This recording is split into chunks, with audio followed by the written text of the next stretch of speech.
Buenas noches, queridísimos telespectadores de Origen. Hoy tenemos un programa, y les pido disculpas, sobrevenido, pero sobrevenido también porque lo son las circunstancias. Estamos viendo momentos, horas históricas de un suceso que desde luego quedará en la retina de todos nosotros, que recordaremos en el futuro y que pasará a los libros de historia con imágenes inolvidables que hemos visto en las últimas 48 horas. El intento de asesinato del expresidente y candidato republicano Donald Trump.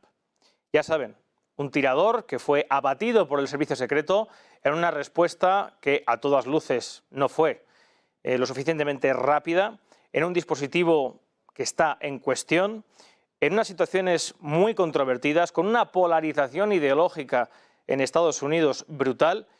Y si ahora mismo, si en estos momentos Donald Trump hubiera sido cadáver, hubiera fallecido, a nadie quepa ninguna duda que los sucesos que se habrían desarrollado en Estados Unidos habrían sido violentos y puede, algunos dicen, incluso dar pie a la justificación de un estado de excepción por parte de Joe Biden, que hubiera desde luego pospuesto las elecciones presidenciales. ¿Quién sabe qué más? Por suerte, eso no sucedió. Donald Trump sigue con vida, eso sí, por un fortuito giro de cabeza en el último milisegundo. Recuerda también esa mano invisible que salvó la vida de Alejo Vidal Quadras muy cercanamente de estos platós de televisión.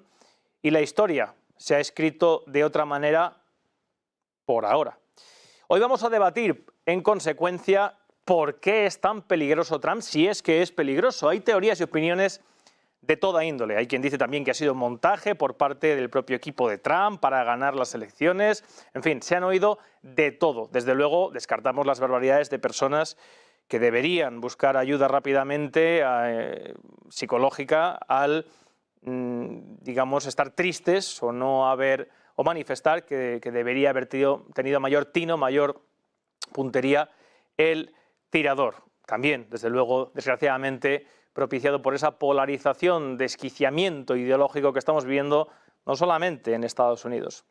Desde luego, desde aquí, el equipo de Negocios TV se solidariza y manifiesta su pésame al trágico fallecido en aquella plaza, en aquel aeródromo de Pensilvania, y los dos heridos que, por suerte, según parece, ya no corre riesgo su vida. Repito, hoy vamos a abordar esta cuestión. ¿Cuál es el planteamiento ideológico de Donald Trump? ¿Qué ofrece de manera novedosa Donald Trump? ¿Qué amenaza Donald Trump, ya sea para quienes lo quieren ver muerto, como para quienes no quieren simplemente que llegue a ser presidente? Esta noche lo desgranamos, lo debatimos, lo analizamos en Origen.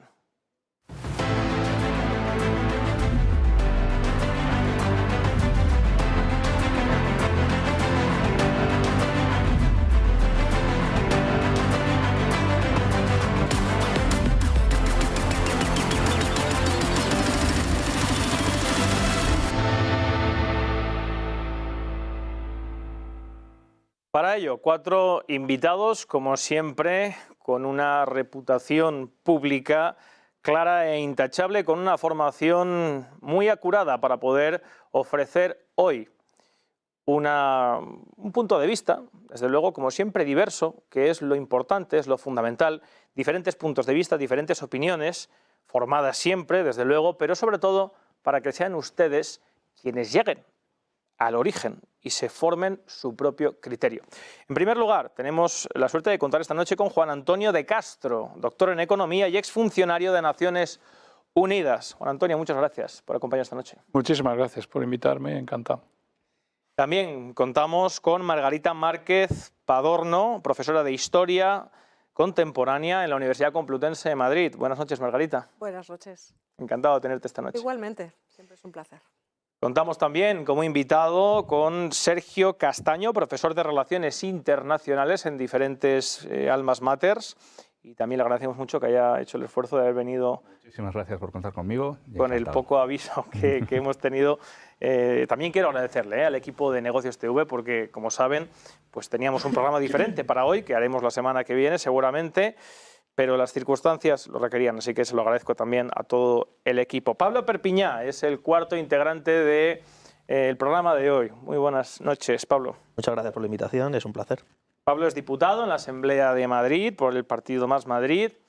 Y antes que nada me gustaría que dieran su punto de vista. Obviamente no vamos a debatir quién está a favor o en contra de que se haya atentado contra la vida de Donald Trump, pero sí sobre las circunstancias políticas que se están ahora mismo dirimiendo en Estados Unidos, y no seamos ingenuos, que también afectan al conjunto de Europa, además en un marco, en un paréntesis, yo creo, bastante tenso, como no hemos vivido en las últimas décadas. Se está hablando cada vez más de, en fin, sea de manera exagerada o no, de armamento nuclear. Tenemos una guerra en Europa, tenemos una implicación directa de los países europeos, tenemos la OTAN en cuestionamiento, tenemos un atentado hace poco también en Europa contra un presidente, Robert Fico. Creo desde luego que podemos hablar largo y extenso esta noche de los postulados y de las líneas ideológicas en clave geopolítica internacional y nacional que enmarca tanto Trump como Biden. Así que un minuto cada uno para exponer lo que quiera a nivel introductorio. Finalmente. Pues muchas gracias. La verdad es que yo creo que hemos pasado al borde de un cataclismo que hubiera sido si realmente el asesino lo logra, ¿no? Desgraciadamente. Es decir, si hubiera roto Estados Unidos, como hemos mencionado, habría causado todavía más división, habría puesto en estado realmente de peligro total la situación y las elecciones, por supuesto. Que se contagie a Europa y al resto del mundo, claro, nosotros somos en Europa un poco el reflejo de lo que pasa allí. Y esto que se ha convertido ya en una lucha, no entre dos candidatos, sino entre dos visiones, yo ya no diría dos ideologías. Hemos ido más allá de las ideologías, el contraste y ese famoso crispación que se nota en Estados Unidos y que les gusta tanto hablar de crispación. La crispación es buena. La crispación, el hecho de discutir, el hecho de que el otro tenga una idea contraria y se la arrebatas, es una maravilla, ¿no? Pero se ha considerado la crispación como, por parte de lo que yo llamo, lo que llama Trump, los globalistas, pues parte de los globalistas es el considerar que no puede haber crispación, porque no puede haber alguien que vaya en contra de las sacrosantas estructuras globalistas, wokistas o como le queramos llamar, de lo políticamente correcto. Entonces yo creo que estamos en un mundo en el que hay dos visiones, están los globalistas y están los patriotas o soberanistas o como le queramos llamar, y que hemos superado ya la derecha, la izquierda, e incluso lo vemos aquí en España con el Partido Popular, el Partido Socialista. Creo que estamos ya en otra cosa. Y que eso que está pasando en Estados Unidos va a hacer sombra sobre Europa.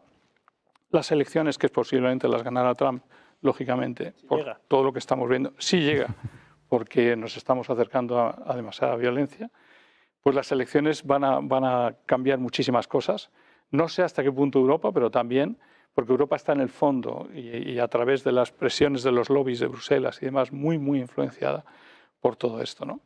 Entonces, al final, lo que nos encontramos es que incluso en nuestro propio país no sabes ya a qué atenerte, ni de qué lado votar, ni de qué lado ponerte, cuando quieres hacer una pelea realmente globalista, antiglobalista. Porque aquí realmente hay muy poco antiglobalista. Y el mundo en este momento se está dividiendo en dos.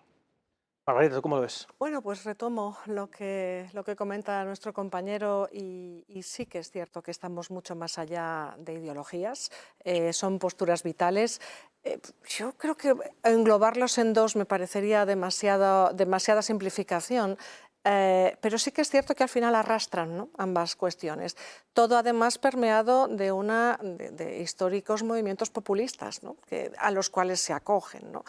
Trump es el que lleva el repóquer de ases, ¿no?, con todos los grandes cuestiones que arrastran a las masas. Entonces, bueno, hechos como el de este atentado probablemente lo que nos haga es, deberíamos frenar y parar, pero ¿quién frena la máquina, ¿no? Como diría Ortega y Gasset, el problema no es quién manda en el mundo, sino que en el mundo no mande nadie, ¿no? Entonces, es un problema de quizás, está bien que haya polémica, pero también debería haber diálogo y creo que parlamento es la última palabra que ahora mismo se escucha, no se parlamenta, cada persona lleva su discurso escrito y no se negocia. De la no negociación vienen estas polarizaciones, entre otras muchas cosas también. Pablo, ¿cómo lo ves tú? Bueno, tengo la sensación de que han pasado algunas cosas buenas en las últimas horas y también hay que mencionarlas. Una de ellas es que el conjunto del mapa político, al menos en España, no sé en otros países, pero al menos en España, ha condenado rotundamente esta acción. Es verdad que es un elemento como muy básico, muy elemental, ¿no? Cualquier demócrata sí que debo decir que ha habido titulares en España No, bueno, titulares puede haber muchos. Ya sabemos que hay periodistas que cuentan la historia de una manera y otros que la misma historia la pueden contar de otra. Pero digamos, los protagonistas han condenado con claridad esto. Seguramente a cada uno nos gustarán más unas condenas que otras, pero yo creo que eso ha sido claro y para mí eso es un punto positivo. No en favor de los políticos ni de los partidos, sino en favor de la sociedad que ve con preocupación eso que ha pasado en Estados Unidos y que probablemente ninguno, desde nuestras posiciones políticas, queremos que suceda en España. Dicho esto, no es la primera vez que pasa en Estados Unidos. En los últimos 150 años ha pasado en 8 ocasiones, en algunas ocasiones con un resultado más trágico todavía, es decir, con la, digamos, la consumación del asesinato y en algunas otras ocasiones con heridas graves. Por tanto, yo no me atrevería a afirmar que lo sucedido con Donald Trump en los últimos días responde a una dinámica global, del mismo modo que tampoco me atrevería a afirmar que responde a una dinámica estrictamente estadounidense. Creo que faltan datos en ese sentido. Yo comparto también que la crispación no es tan mala como lo dicen. Más que crispación, que creo que es una palabra muy mal connotada, ¿no? Diría que el conflicto en política, articulado a través de procedimientos democráticos, de debate, a través del Parlamento, como decías, me parece esencial y me parece que tenemos que reivindicarlo desde el conjunto del panorama político, porque al final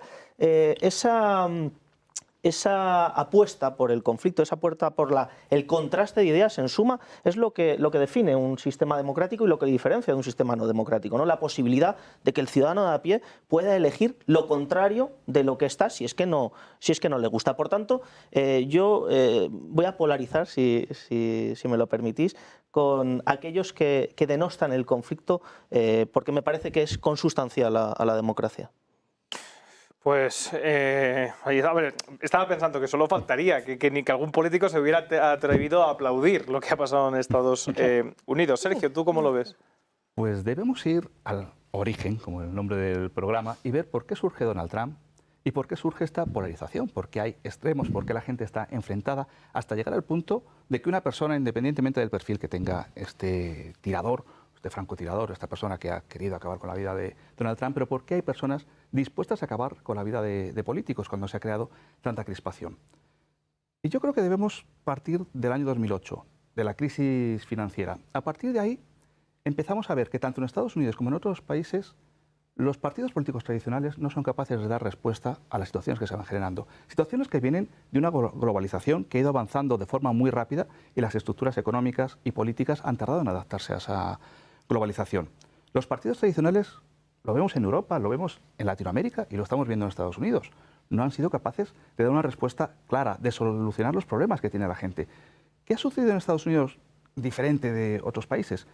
Que el populismo ha surgido dentro del Partido Republicano, mientras que en otros países pues, aparecen figuras como Milei, el propio Macron, que no era populista, pero que sí que fue una alternativa para Francia. Cuando surge Macron, se había desgastado ya el proyecto de Sarkozy, se había desgastado el proyecto socialista y aparece Macron, no como una alternativa populista, que ya estaba Marine Le Pen, pero como una nueva vía para la política. En Estados Unidos surge directamente el Partido Republicano y, por tanto, Donald Trump se convierte en la esperanza de muchos ciudadanos que habían visto, por ejemplo, en el cinturón industrial de Estados Unidos, como muchas de las fábricas, las maquiladoras, se trasladaban al norte de México y perdían sus trabajos, como la migración pues estaba llevando a un cambio social en todas las ciudades. Y eso son unas demandas internas que quizá nosotros, si viajamos a Nueva York, si viajamos a Los Ángeles, a Chicago, no lo vamos a percibir, pero la gente que vive sobre todo en las zonas rurales, que es donde más han apoyado a Donald Trump, sí que lo ven y sí que buscan un cambio. Y el cambio es que incluso dentro del Partido Republicano se rechazaba a Donald Trump en un primer momento. Lo que pasa es que Donald Trump, con esas propuestas populistas, arrasa y el Partido Republicano no tiene más remedio que aceptar a este candidato. Llega al gobierno y empieza a poner en práctica todas las promesas que había hecho durante la campaña electoral. Y eso genera crispación entre aquellos que no lo han votado, crispación dentro de Estados Unidos y también hace saltar las alarmas a nivel internacional. Las decisiones que toma Donald Trump, esa vuelta al aislacionismo tradicional de Estados Unidos, con el que había llegado hasta la Primera Guerra Mundial y que a partir de ese momento desaparece por completo. Estados Unidos se convierte en la gran potencia hegemónica y Donald Trump quiere dar varios pasos atrás para volver a aislar a Estados Unidos. Hay gente que entiende ese discurso y que lo aplaude. Luego podremos analizar si esa propuesta de Donald Trump es válida y va a ser positiva para Estados Unidos o no, en el caso de que gane las elecciones. Pero ese discurso cala, igual que cala en otros muchos países, el discurso de Milei, o vámonos a otro extremo, el discurso de Petro en Colombia o de Giorgia Meloni en Italia. Por tanto, volviendo al origen, es necesario entender por qué surgen estas figuras y que podemos analizar muchísimas en el mundo. Me viene a la cabeza ahora también Boris Johnson, unas propuestas que se salían de lo que había sido la moderación del partido conservador en Reino Unido. Pues ya lo ven. Bueno, vamos a abrir ya, sin más, el turno de debate. Repito, no esperan a que les dé el turno de palabra para intervenir. Para eso estoy yo, pues sí ve que las cosas se van de madre. Pero precisamente como apuntaba finalmente Sergio Castaño, este primer bloque va sobre qué representa políticamente Donald Trump. Han aparecido palabras, como, bueno, ya son arquetípicas conocidas en Estados Unidos, por ejemplo, por Andrew Jackson, ¿no? Populismo. Se han dicho muchas cosas. Yo, si me permiten, sí me gustaría introducir algo que vamos a tratar quizá más adelante. Es que no recuerdo, mirando y estudiando la historia de Estados Unidos, unas presidenciales donde el foco internacional y la política y las medidas que se ofrecen en clave geopolítica internacional estuvieran tan presentes. El tema de la OTAN, el tema de la guerra de Ucrania y sobre todo con posiciones y con visiones tan antagónicas. Biden, que representa ese establishment, ¿no? Ese somos los mejores de la historia, dice Biden, no hay nada que hacer hasta Estados Unidos, somos la policía del mundo, etcétera, etcétera. Y Donald Trump, que no, que efectivamente opta por ese retorno a la doctrina Monroe, ¿no? América tiene que encargarse de los americanos, aunque después se malinterpretó para otras cosas. Pero, ¿qué representa políticamente Donald Trump? ¿Cuáles son sus medidas, sus propuestas? A ver, ahí sí me gustaría yo saltar un poco sobre lo que precisamente he señalado antes de la globalización, ¿no? Yo creo que tenemos que aterrizarlo un poco también en la realidad económica de las cosas que han pasado, y por eso me gusta que haya sacado lo de la globalización. La hiperglobalización tiene sus cosas buenas, por supuesto, pero tiene sus cosas nefastas. Y lo que yo creo que se enfrentan los gobernantes en este momento en nuestros diferentes países en el mundo, están enfrentados a un sistema que ha derivado en una hiperglobalización que es injusta, que crea desigualdades, que es una enorme concentración empresarial con grandes grupos, con altos salarios tecnológicos y demás, y luego toda una bolsa de gente, en el fondo, en paro, con dificultades y una especie de economía de chicle que se estira y está creando todo absolutamente invivible. Nos encontramos unos globalistas que están más o menos de acuerdo con ese estado de cosas e incluso que lo fomentan. Todos los países, no sé, Macron, Biden y muchísima gente que están, bueno, esto es lo que hay, así lo vamos a llevar, pero yo no toco el sistema. ¿Por qué me gusta Trump? A mí me gusta Trump porque cuestiona el sistema en sí. Porque vuelve, en cierto modo, a decir America Great Again, vamos a una América nueva, vamos un poco a nuestras raíces, vamos un poco a defender nuestros valores que se han hundido. El globalismo ha hundido la familia, la religión, la propiedad y la soberanía. Perfecto decálogo del marxismo cultural de la Escuela de Frankfurt. El globalismo viene acompañado de una ideología bastante cargada sobre eso y por pronto es enfrentarse a ese estado de cosas. Pero es enfrentarse también a una hiperglobalización que, si la dejas suelta con las cadenas de valor global, lo que te das cuenta es que los dirigentes políticos de los países han perdido el control sobre esa economía. Lo que le pasa a nuestros dirigentes es que no son capaces de controlar las cadenas de valor global, que están controladas, de hecho, por grandes empresas, por grandes grupos. Y los grandes grupos han hecho lo que yo llamaría la privatización de la res pública. Lo privado se está haciendo dueño de lo público. Perdón. Sí, lo privado de lo público. Las instituciones internacionales están siendo tomadas por grandes filántropos.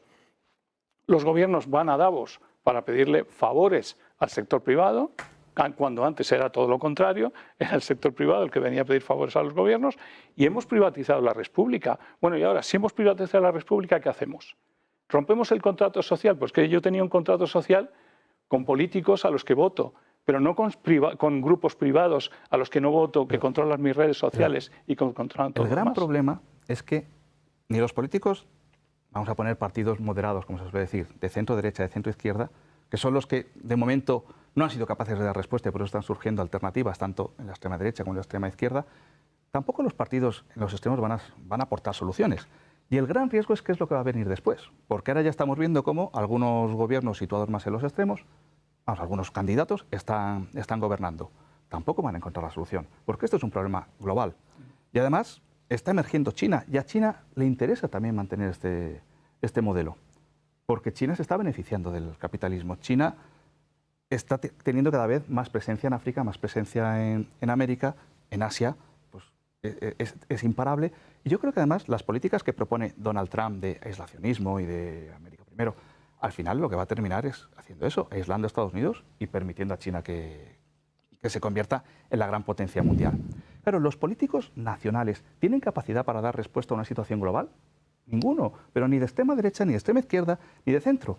Por eso las críticas que hay a la Unión Europea muchas veces están infundadas, porque la única manera de poder hacer frente a una situación como la que se está generando es actuando de forma conjunta y buscando soluciones que permitan reforzar los posicionamientos de cada uno de los países y actuar en este contexto global. Pero en cualquier caso, las situaciones del día a día, lo que sucede en las grandes ciudades, donde los precios de la vivienda están incrementándose precisamente por esa concentración de empresas. Las grandes empresas están en Madrid, en Londres, en París, en Nueva York. Todo el mundo quiere ir a trabajar a estas ciudades, pero las ciudades ya no dan más de sí. Eso es lo que está generando los grandes desequilibrios y lo que la gente exige. Exige poder acceder a una vivienda, exige poder tener buenos salarios, pero eso no está en manos de los políticos. Sergio, has dicho una serie de cosas interesantes, pero como que el centro derecha, pero claro, o sea, no han sabido dar respuesta, ¿no? Pero fíjate los Tories, el guantazo que se han pegado. Bueno, pero he dicho centro derecha y centro izquierda. Ajá. Socialistas y conservadores. Pero la pregunta es, ¿qué representa políticamente Donald Trump y si representa una amenaza? Fuera de lo que le ha pasado, políticamente, si llega a ser presidente, ¿puede ser peor para Estados Unidos, Donald Trump, que lo que hay? Es lo que estaba comentando, que las políticas de Donald Trump, que pueden sonar muy bien en un primer momento, el proteccionismo siempre suena bien, cuando decimos vamos a proteger a nuestras empresas. Pero ¿cuál es el resultado del proteccionismo? Y esto podemos irnos a siglos atrás, desde Adam Smith, y podemos analizar las políticas mercantilistas, proteccionistas. ¿Cuál ha sido el resultado? Que los países que han aplicado estas políticas han terminado con una situación en la que los precios se han incrementado, no hay competencia. Yo visité Albania hace unos años, donde el régimen comunista fue el más duro que hubo en Europa, y me comentaban que en Albania hasta los años 90 no se pudieron comer plátanos, no sabían lo que era un plátano, por esas políticas proteccionistas en las que no se importaba nada, todo se intentaba generar, que producir tractores en Albania costaba 4 veces más caro que importarlos, pero ellos seguían produciendo los tractores. Esas son las consecuencias del proteccionismo. Y en el mundo globalizado, las políticas de Trump de incrementar aranceles, de proteger la economía de Estados Unidos, probablemente vaya a tener un efecto totalmente contrario a lo que se busca en un primer momento, aunque se pueda aplaudir, porque para la gente de a pie, la que está buscando esas soluciones a las que estábamos haciendo antes referencia, el que les digan vamos a proteger la economía y vas a tener trabajo y no van a venir extranjeros a ocupar tu puesto de trabajo, pues eso se aplaude y se vota a Donald Trump.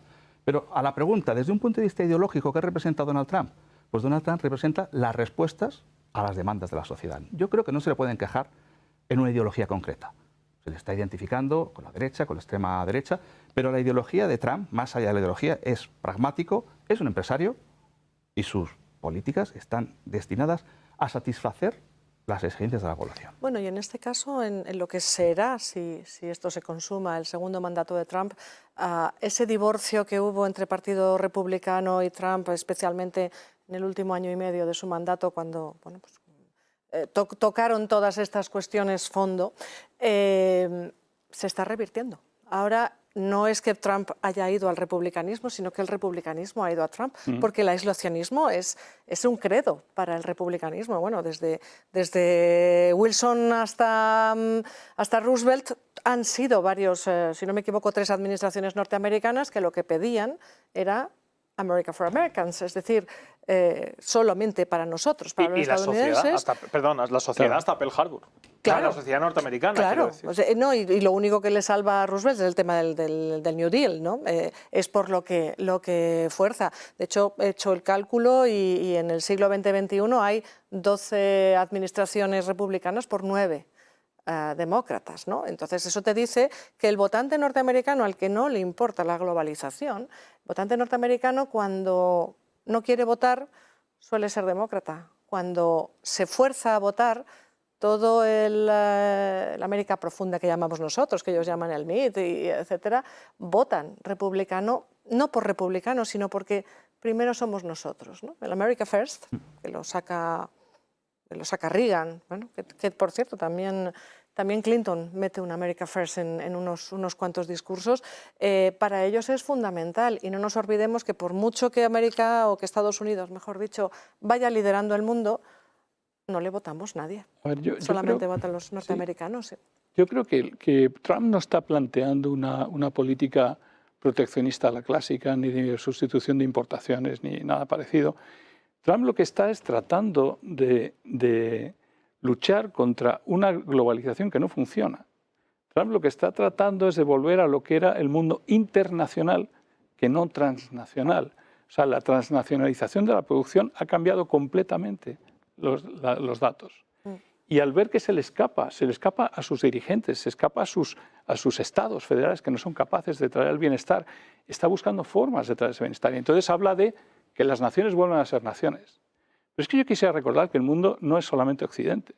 Que si nos vamos un poquito a ver lo que está pasando en Eurasia, y yo tuve la suerte de estar en San Petersburgo el año pasado y de hablar con mucha gente y muchos empresarios, estaba lleno de optimismo, viva la demografía, países a crecer al 5 a 6%, intercambiar, libre comercio, absolutamente libre comercio. Ahí no habla nadie de proteccionismo, pero lo que hablan es de un optimismo bestial del 5 o 6% de crecimiento. Y están hablando de relaciones, y lo repetían todo el rato, internacionales, entre naciones, no transnaciones. Entonces yo creo que si Trump por lo menos enciende la llama de aquellos que se pongan a investigar una forma de transformar este sistema para que volvamos a una internacionalización de la producción y de las relaciones internacionales en las que se respete la soberanía, en las que incluso se maneje la protección, que ha sido siempre un instrumento que llevado a un nivel medio normal te puede proteger de muchas cosas y tener unas ventajas para ambas partes. No significa que el libre comercio en general sea buenísimo para todo. Hay políticas que se pueden hacer. O sea, yo no caricaturizaría nunca a Trump como un puro proteccionista. Lo que está diciendo es, cuidado, esta es una pelea competitiva, vamos a hacerla bien para ganancia de todos. A mí me cuesta creer que Donald Trump pueda pasar como un factor de impugnación de ese libre mercado desbocado que percibe una parte importante de la sociedad estadounidense.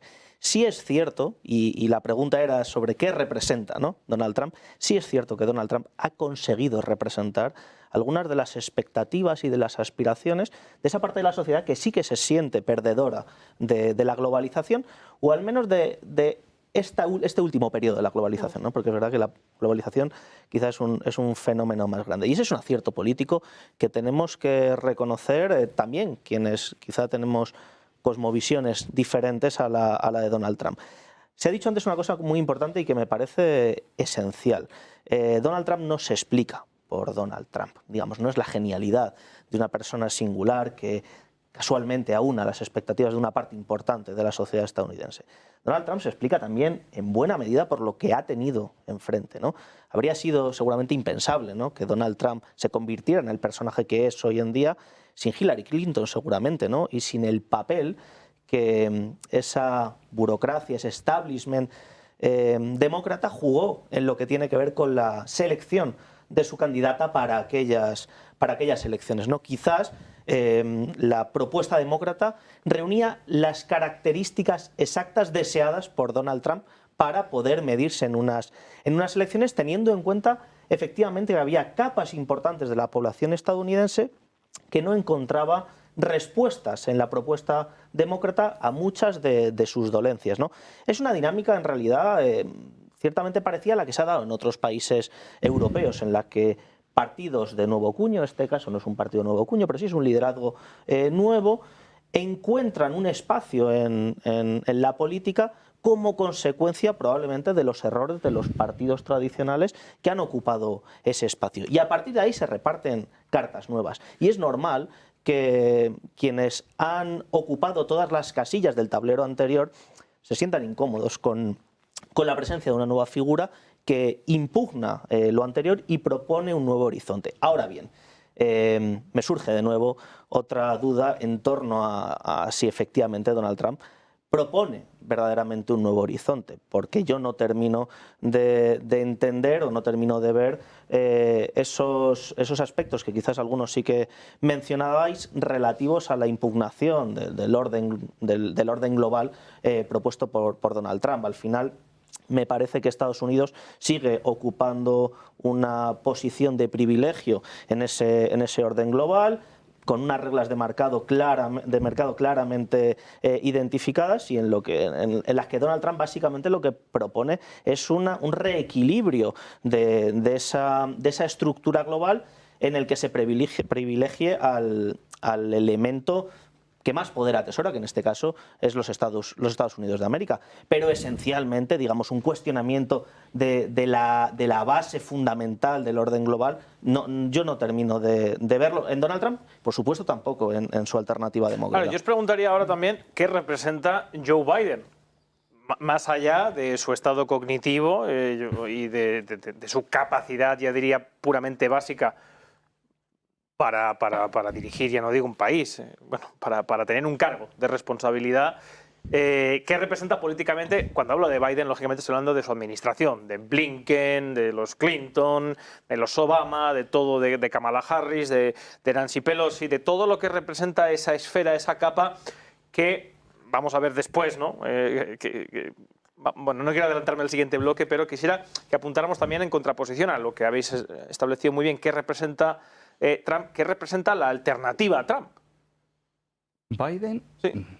era el heredero de Obama, vicepresidente con Obama. Cuando llega a la Casa Blanca, todo el mundo esperaba que revirtiera todas las medidas que había tomado Trump, sobre todo el sacar a Estados Unidos de las principales organizaciones internacionales, la crisis que se generó con la Organización Mundial de la Salud, con la Organización Mundial del Comercio, donde bloqueó el órgano de solución de diferencias, la crisis generada también con la OTAN, y la llegada de Biden fue un aire nuevo, el volver al multilateralismo, el volver a las políticas de Obama. Sin embargo, no ha habido tanto cambio. No ha vuelto Obama, sino que ha habido diferentes modificaciones, una reintegración de Estados Unidos en la política multilateral, también una aproximación hacia la Unión Europea, que creo que es básica para Estados Unidos, a pesar de ese aislacionismo del que estábamos hablando antes. Estados Unidos ahora mismo no puede ir solo, tiene que ir de la mano de la Unión Europea. Y las críticas a la OTAN, sí que es verdad que Europa tiene que reforzar su capacidad defensiva, pero las críticas a la OTAN yo creo que son más unos intentos de Donald Trump de presionar que la realidad de que Estados Unidos pueda abandonar su compromiso con la OTAN. Pero bueno, en cualquier caso, la llegada de Biden sí que representa un reforzamiento de la OTAN. La cumbre que se celebró aquí en Madrid hace 2 años supone el punto de partida hacia una nueva negociación. Además, la OTAN recupera su sentido, porque después de la caída del muro de Berlín, la desintegración de la Unión Soviética, la OTAN realmente no tenía un referente, no tenía un enemigo contra el que luchar, pero ahora la emergencia de Rusia sí que vuelve a dar sentido a la OTAN, y la llegada de Biden pues pone todas las cosas en su sitio y reorganiza el tablero. Ahora mismo, ¿qué representa Biden? Pues el continuar con esa política multilateral, con esa integración con Europa, con esa aproximación a sus aliados tradicionales en Asia también, Corea del Sur, Japón, el papel de Australia, que si Estados Unidos abandona el G7, vamos, no sé, en el caso del G7, pero vamos, todos los organismos multilaterales, podría verse en una situación complicada, porque Australia, Japón, Corea del Sur, incluso la Unión Europea, tienen que buscar aliados. Y comentábamos antes, la posibilidad de romper con las políticas globales, ¿se puede? ¿Qué intentó la Unión Europea en la pandemia? Tenemos dependencia de China, vamos a tratar de producir nosotros los microchips, las mascarillas, todo lo que necesitemos. ¿Es rentable?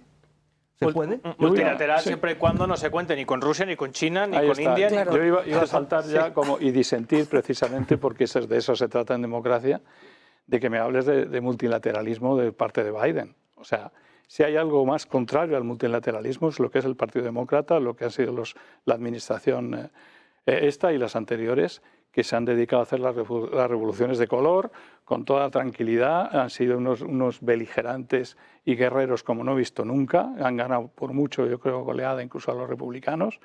Y desde luego multilateralismo. Y luego la postura, bueno, multilateralismo, de verdad, justamente cuando hablamos de mundo multipolar, que los demócratas, digamos, los globalistas no son capaces ni de asomarse ni de tocarlo, porque piensan que este mundo está hecho solamente de ellos y que el resto lo que tienen que hacer es desaparecer y que tienen que ser los enemigos de la OTAN y demás.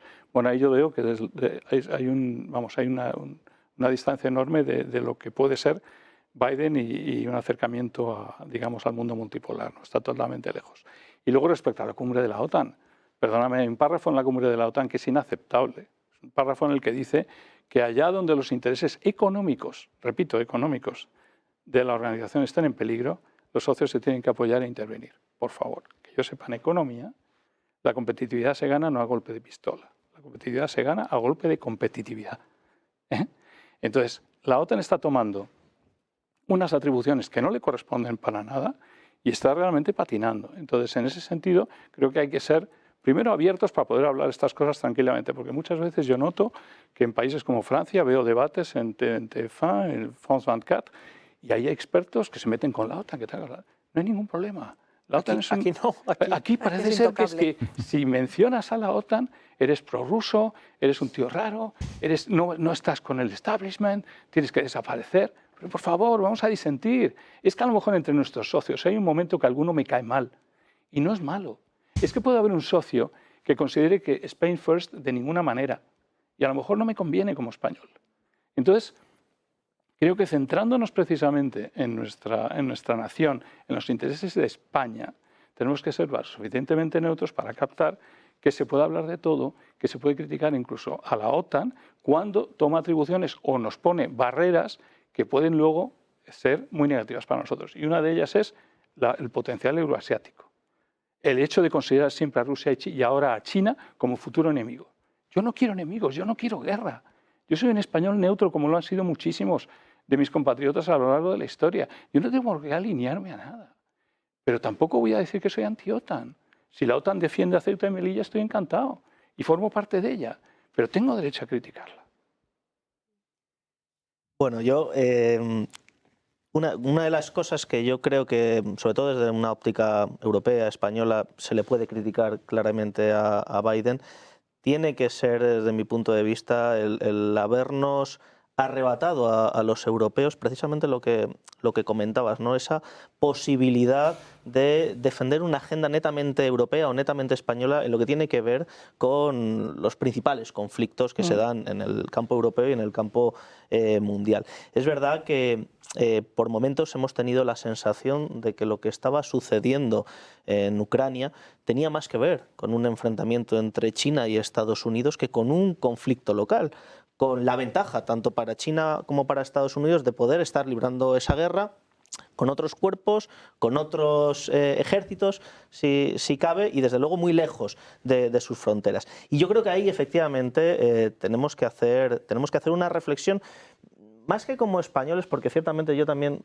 comparto la idea de que hay una parte de este proceso que no tiene marcha atrás. Es decir, que podemos rasgarnos mucho las vestiduras sobre la civilización que pudimos ser, o que fuimos quizá en algún momento, pero que ya no somos, y en cierta medida no pasaríamos de una tertulia un tanto romántica. El mundo de hoy tiene una serie de características, algunas de ellas no son disponibles por parte de los políticos y tampoco por parte de los mercados. Hay una serie de reglas que más o menos van a seguir funcionando con independencia de quién está al frente de los gobiernos. Pero sí es verdad que existe la posibilidad de que en entornos regionales, quizás un poquito más amplios, en los que existen auténticas potencias en términos productivos y también grandes entornos de consumo, tengamos una posición desde el punto de vista global que sea propia, que responda a los intereses del conjunto de nuestros ciudadanos y que podamos defenderla en una mesa de igual a igual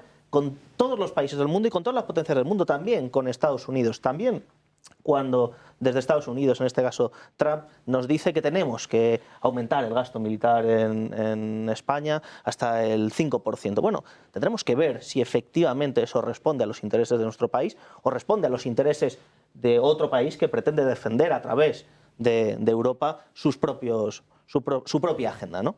Sí que hay una serie de elementos clave que por lo menos sean ciertos o no, se esgrimen, se presentan como tal, como esto sí que es, digamos, ineludible fuera de la opinión pública, que es que Joe Biden sí aglutinaría de alguna manera el derecho de las minorías, los woke, los LGTBI, todas las políticas de cuotas de la mujer, incluso hemos visto en el propio servicio secreto, etcétera, etcétera, y que eso estaría en peligro con Trump. Hay un sector de la sociedad que califica y considera eso como avances sociales que con Trump peligrarían o se revertirían. ¿Alguno de vosotros lo veis así? Bueno, Sí, si me permitís, por enlazar lo anterior con la cuestión, es la cuestión de la acefalia en el Partido Demócrata, ¿no? Parece que hay una persona que ya se ha demostrado que no puede continuar y detrás no hay nadie, ¿no? Kamala Harris está desaparecida. Es verdad que aparece en diferentes, me parece que estuvo en un par de convenciones y dio unas palabras, siempre reforzando a su presidente, pero nadie más saca.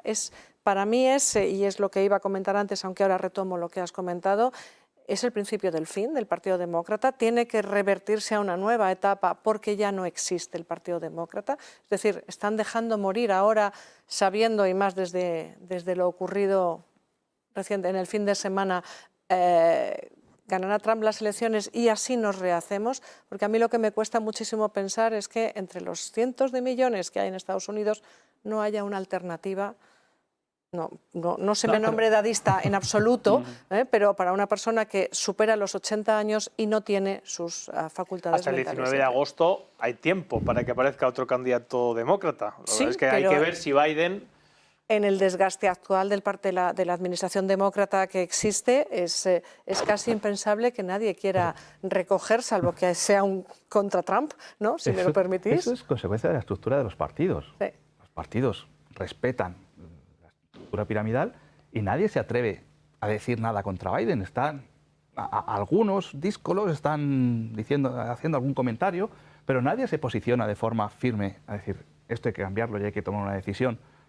Y mientras Biden siga al frente, claro, los partidos al final, dentro de esa estructura, pues hay mucha gente que depende de la decisión que toma la cabeza del partido y no se cuestiona. Pero vamos, sucede en el Partido Demócrata y sucede en muchísimos otros partidos. Y volviendo a la pregunta que hacía sobre los derechos de determinados colectivos, lo que llama la atención es que gran parte de las minorías, los grupos latinos, hispanos, están votando por Trump. Sí que es verdad que hay otros colectivos... Los caucus sí, votan por Trump. Y el voto afroamericano también está mayoritariamente con Trump, lo cual sorprende bastante en España.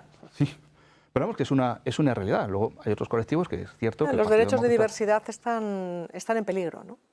Con la administración Trump, o al menos lo que se escucha en estas campaña, todavía no campaña en sí, que vendrá justo después del verano en este lado de aquí. Yo creo que no podemos olvidar respecto a esa pregunta el peso que tiene la financiación de organizaciones como la Open Society Foundation, de Soros y muchas otras. Estoy hablando de la Open Society porque es que son 1.000 millones inyectados en 7.000 ONGs que a su vez multiplican sub-ONGs y que están infiltradas en nuestro país y en todos los demás países y que están construyendo esa cultura woke, ese LGTBI, esas minorías extremas, ese feminismo extremo, proabortistas y demás.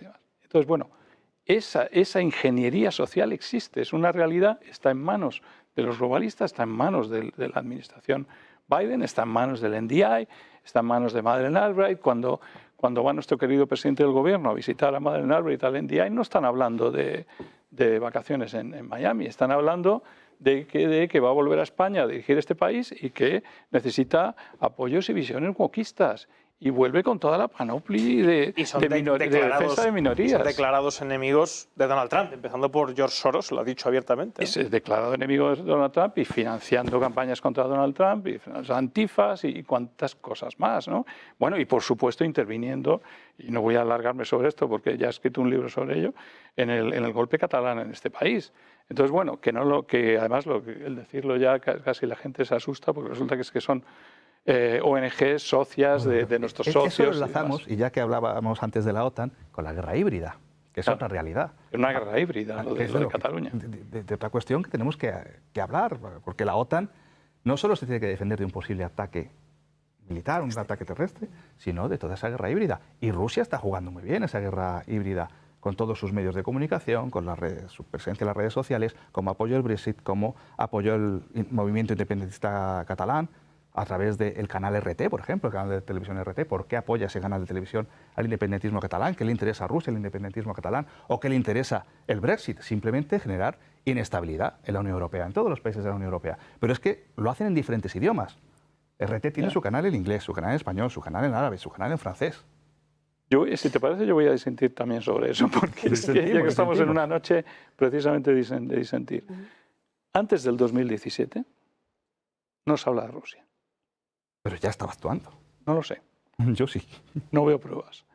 Yo las Antes tengo. del 2017 yo sí acumulo 400 pruebas de que la Open Society Foundation está detrás y el Independent Diplomat interviene en este país y acompaña la preparación del referéndum ilegal. Ningún juez en este país todavía se le ha ocurrido tocar esas pruebas. Pero cuando van a hablar de injerencia internacional, parten del 2017, cuando ya ha tenido lugar el referéndum ilegal y ya han hecho todo lo que querían desde el 2014, financiados por Soros, Independent Diplomat, financiado por Soros y por la Generalitat de Cataluña.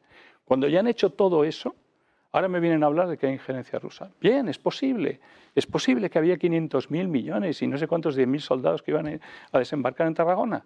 A lo mejor es posible. Pero no solo Pero yo Rusia. digo que ¿por qué me hablan solamente de después? No, vamos antes. Vamos a Hispan TV, canal iraní. Sí, sí. Press TV, Pero si quieres canal hablamos también del Integrity Initiative, del Statecraft de Londres Vale. y del clúster español que está en este país con 22 personalidades que están trabajando para, en definitiva, indirectamente, para los servicios Pero británicos. ¿por qué Pablo Iglesias se hace famoso? ¿Dónde surge Pablo Iglesias? ¿Cuál es la plataforma que da a conocer a Pablo Iglesias? Sí. Hispan TV, el canal iraní, financiado directamente por los ayatolás. No el gobierno, directamente los guías de la revolución, los ayatolás. Pero es que ese canal que emite en español está también emitiendo en toda Latinoamérica, y en Latinoamérica hemos visto un vuelco en países que tradicionalmente se habían mantenido próximos a Estados Unidos y donde la izquierda no había gobernado, o la izquierda, ya no la socialdemocracia, sino la izquierda más a la izquierda. Chile, Perú, Colombia, México. No puede ser una consecuencia de toda la guerra híbrida que se está articulando desde China, desde Rusia, desde Irán, para lanzar una narrativa que está llegando a muchos países. De y todas que maneras, está creo teniendo que Perdona, éxito. ¿te has dado es cuenta muy- que arrancas de que se está creando desde China, desde Rusia, desde Irán y desde la OTAN? Es donde estamos creando también la guerra híbrida. No, claro, O sea, pero la es que hay preparación una de- respuesta, está No claro. sé si es respuesta o el inicio, ¿eh? Hay que discutir eso bien. Es la guerra híbrida, todos juegan a la guerra híbrida. Pero ¿no? ¿quién empieza? Pues ahí tendríamos Porque que... si tú le vas bordeando a Rusia y le vas poniendo los misiles en la cara, a lo mejor estás empezando tú. Creo que es muy sugerente y muy atractivo, sobre todo para construir relatos, el enlazar y concatenar muchos hechos que aparentemente se nos presentan como separados, ¿no? Y en realidad todos lo hacemos de alguna manera, unos más y otros menos. Y yo creo que ha proliferado mucho la literatura en torno a estas cuestiones. Mencionabas sobre los oscuros intereses que había detrás de la figura de Pablo Iglesias en su emergencia. En realidad, Pablo Iglesias lo popularizaron el conjunto de las cadenas Pero Fora de la Apache, derecha ¿dónde- y de la extrema dónde derecha se de este emitía país Fora Apache? en el ejercicio de su libertad y digamos, del pluralismo político dentro Sí, de y de esos cabalgar con de esos- contradicciones que no de lo que esos decía él. debates. Pero ahí estaba, en Bueno, la pero cadena iraní. que España le conoció ahí. España le conoció ahí, y a partir de ahí, efectivamente, muchas otras cadenas mainstream o con más audiencia, efectivamente, tuvieron interés en el personaje, ¿no?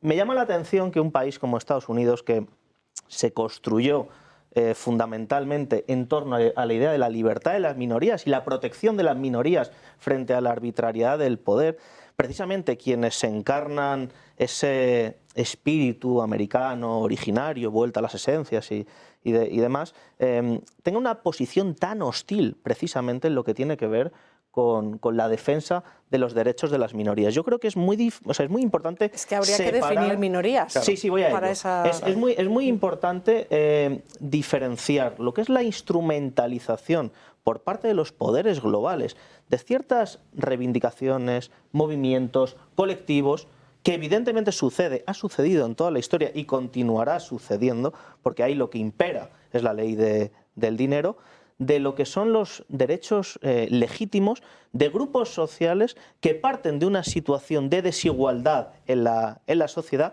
y que buscan, mediante la acción política, igualarse en esa sociedad, de alguna manera cumplir con ese sueño americano que dice que nacimos todos en igualdad de condiciones y que evidentemente luego cuando lo pasamos por el filtro de las reglas del mercado sabemos que es mentira, que es un mito, ¿no? Me parece que los republicanos en este caso, o como algunos los habéis denominado, ¿no? Los soberanistas, han perdido una gran oportunidad, no solo en Estados Unidos, sino también en muchas otras latitudes, por ejemplo en España, alineando esas posiciones, ¿no? de defensa del espacio de deliberación del Estado-Nación, subordinándolas, digamos, a posiciones extremadamente conservadoras que creo que representan muy poco dentro de las sociedades contemporáneas. Ha habido poca izquierda que haya sabido construir un discurso, digamos, vinculado de defensa a algún tipo de idea de nación, que además surge precisamente después de un amplio estudio de Marx, de Engels, de Otto Bauer, de Rosa Luxemburgo, etcétera, etcétera. Es decir, que no sería solamente quizá culpa de la derecha, pero me gustaría... No, por supuesto que no, tienes totalmente la razón. De hecho, es Marx, que también se le criticaba en la tertulia, uno de los primeros que prevé cuál va a ser el funcionamiento global del mercado y cómo vamos a perder las riendas digamos, del caballo del mundial, ¿no? O sea que en España, por ejemplo, seguimos teniendo muchos partidos que se llaman de izquierdas que no pueden decir España o que no pueden hablar de España, hablan de este país. En fin. Bueno, hay muchos partidos progresistas en el mundo que seguramente si se miraran con la historia de lo que han representado las posiciones de izquierdas y progresistas a lo largo de los 2 últimos siglos, por lo menos desde la Revolución Francesa, pues ciertamente muchos no se encontrarían. Pero eso pasa en izquierda y derecha, es decir, se ha desvirtuado seguramente algunas de las identidades políticas tradicionales. En algunos sentidos yo creo que hemos ido mejor y en otros claramente a peor. La identidad del sujeto político no es una identidad ideológica, es, siempre y cuando no se hable de nacionalismo, porque claro... Pero bueno, eso nos lleva ya quizá a otro debate que está siendo muy interesante y quiero que ustedes sean los protagonistas, desde luego, porque han tocado un tema muy importante que creo que es lo que más, digamos, se está esgrimiendo en los debates en Estados Unidos, que, bueno, se ha dicho incluso que si Donald Trump gana las elecciones, los derechos de las mujeres están amenazados, ¿no? Que va a haber deportaciones masivas, que los colectivos, sobre todo los inmigrantes, van a sufrir, digamos, una persecución brutal. ¿Ustedes están de acuerdo en que esto es efectivamente así? Yo creo que los feminismos no tienen color político en Estados Unidos. Hay cierto feminismo que sí, pero el feminismo en general, no nos olvidemos que viene de raíces, las sufragistas no eran precisamente de lo que hoy podemos llamar izquierdas. Es decir, los derechos de igualdad no están tocados allí. Claro que muchísimas mujeres van a pasarlo mal con las deportaciones, absolutamente igual que los hombres y los niños. El tema del aborto también está siendo muy importante en Estados Unidos y recordemos, por supuesto, que Joe Biden llega a la Casa Blanca. Sí. Una parte es sobre, desgraciadamente, el fallecimiento de George Floyd también. Sí, bueno, pero el tema del aborto es un tema más estatal, ¿eh? Son los estados los que finalmente deciden, al igual que la pena de muerte, que eso, por muchas administraciones que haya habido de un signo o de otro, sigue habiendo estados que son pro pena de muerte, pro aborto, por ejemplo, también. Bueno, el voto de las mujeres de Norteamérica que se da por válido en 1920, en algunos estados no llega, sí para las leyes federales, no para estatales, hasta 1974. ¿No? También es verdad que decimos que ese tipo de cosas, pero hay que tener en cuenta que quién controla los medios, porque al final la opinión, esa famosa opinión que dice que las mujeres se van a quedar sin apoyo si llega Trump y todo lo demás, lo están diciendo unos medios que están financiados por los globalistas, por los mismos que apoyan a Biden y que controlan en este momento a lo mejor el 70 al 80% de los grandes medios en Estados Unidos.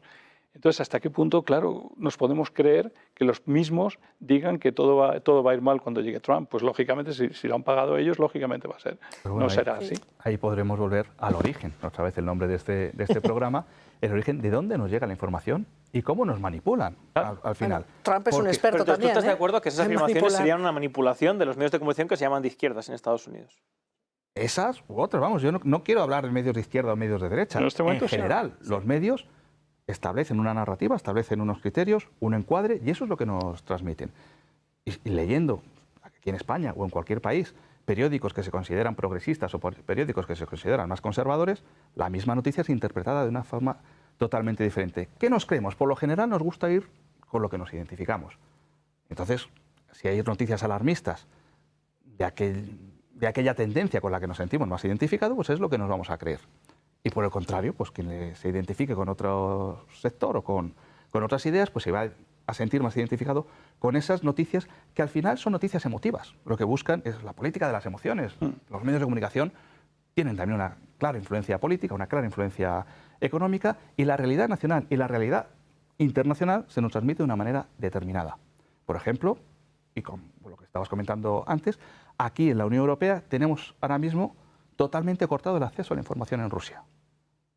Y hay un discurso único en la Unión Europea con respecto a Rusia y a Ucrania. Si nos vamos a México, la interpretación y la información que está llegando a México es totalmente diferente de lo que nos está llegando aquí a España o lo que está llegando a otros países europeos. ¿Cuál es la realidad? La que nos cuentan unos, la que nos cuentan Entonces, otros. tú estarías, digamos, diciendo con esto, ¿estarías de acuerdo en que con Trump no estaría amenazado ningún derecho de ninguna minoría ni nada parecido? Sí, vamos, si las políticas de Trump con respecto a la migración, por ejemplo, se está diciendo que la solución para muchos de los problemas que hay en Estados Unidos es repatriar a migrantes, terminar el muro de México, pues lógicamente sí, pero eso son decisiones directas de Trump. Luego, otra cosa es la interpretación que hacen los medios de comunicación y cómo nos llega a nosotros. En el caso de las, en el caso de lo que tiene que ver con los derechos y las libertades de las minorías, que entiendo que era por donde íbamos por ahí, ¿no? Estos colectivos que son... Sí, lo he definido porque es el punto fundamental que se pone en la liza en Estados Unidos. O sea, yo creo que una de las características que tiene Trump, y lo digo yo, que no soy sospechoso de simpatizar con él, es que ha buscado diferenciarse de esa otra derecha precisamente reconociendo las sospechas que algunos medios de comunicación decían, no, es que está en contra de la inmigración irregular, no, es que va a levantar un muro. No, si es que Trump lo ha confirmado,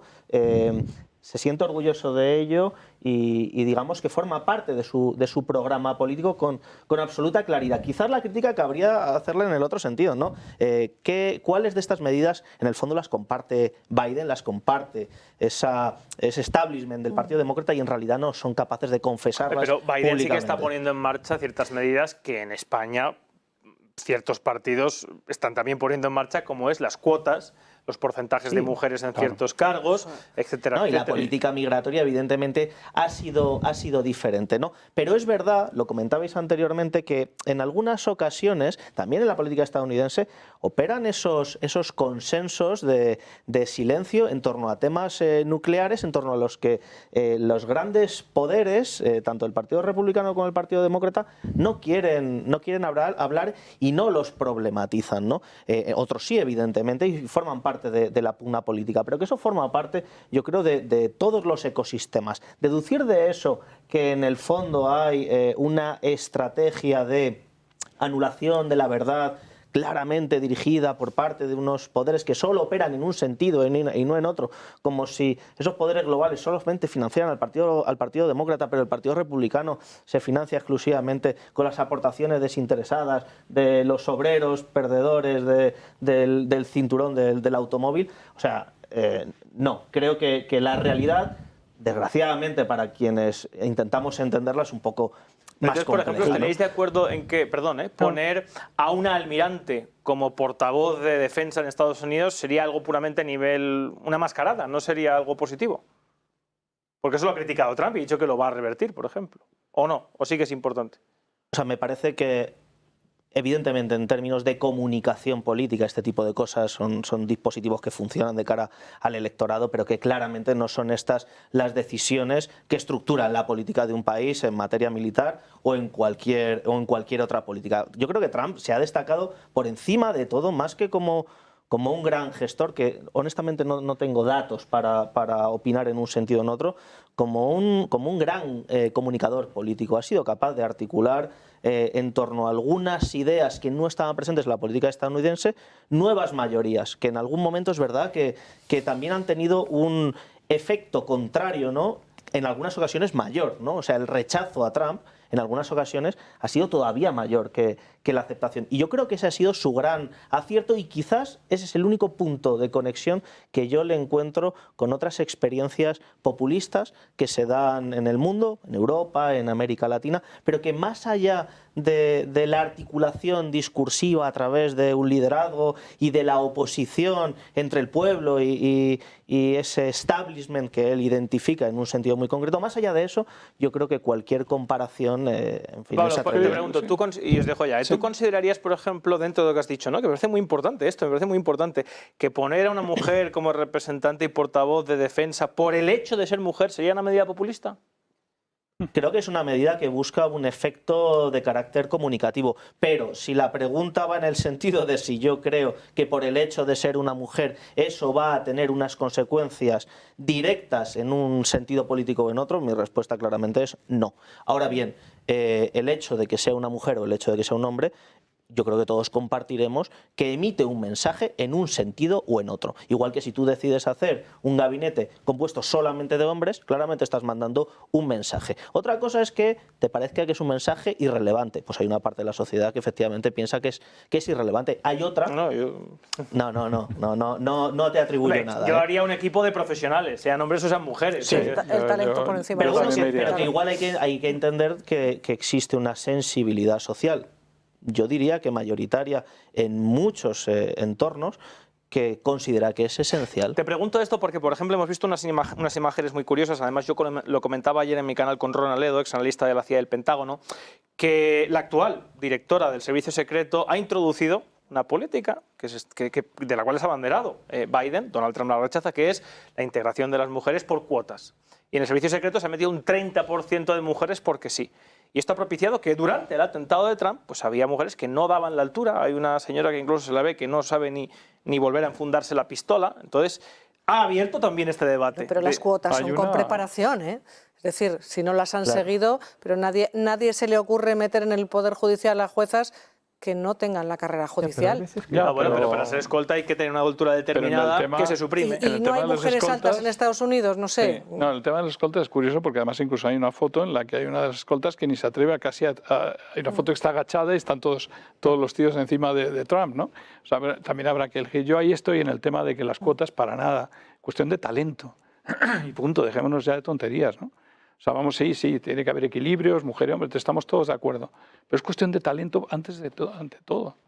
Y de la capacidad para ocupar tu puesto. Yo es que estoy firmemente convencido de que existe talento entre las mujeres y entre los hombres. Menos mal. Claro, es que digo talento de mujer y de hombre, es que no estoy diciendo talento de hombre. No, sí, pero evidentemente cuando vivimos en un mundo en el que reconocemos, ¿no?, ambos, que existe talento entre las mujeres y entre los hombres, y resulta que la tendencia general es a que los puestos o ciertos puestos de poder sean ocupados sistemáticamente por hombres, y mucho más hace algunos años, evidentemente compartiremos que hay algo, además del talento, que está operando en esas Pero yo creo que estás hablando de hace algunos años. Pero Pablo, dependerá de la función, porque obviamente un juez que es fundamental tiene que tener capacidades intelectivas, pero un escolta que tiene que proteger las aptitudes físicas, igual que un bombero, tienen que ser ciertas y concretas. Y en España, por ejemplo, que ha imperado y se ha extendido esto, pues hay marcas de tiempo diferentes. No, y tienes razón, por eso precisamente, si yo mañana me presento a las elecciones,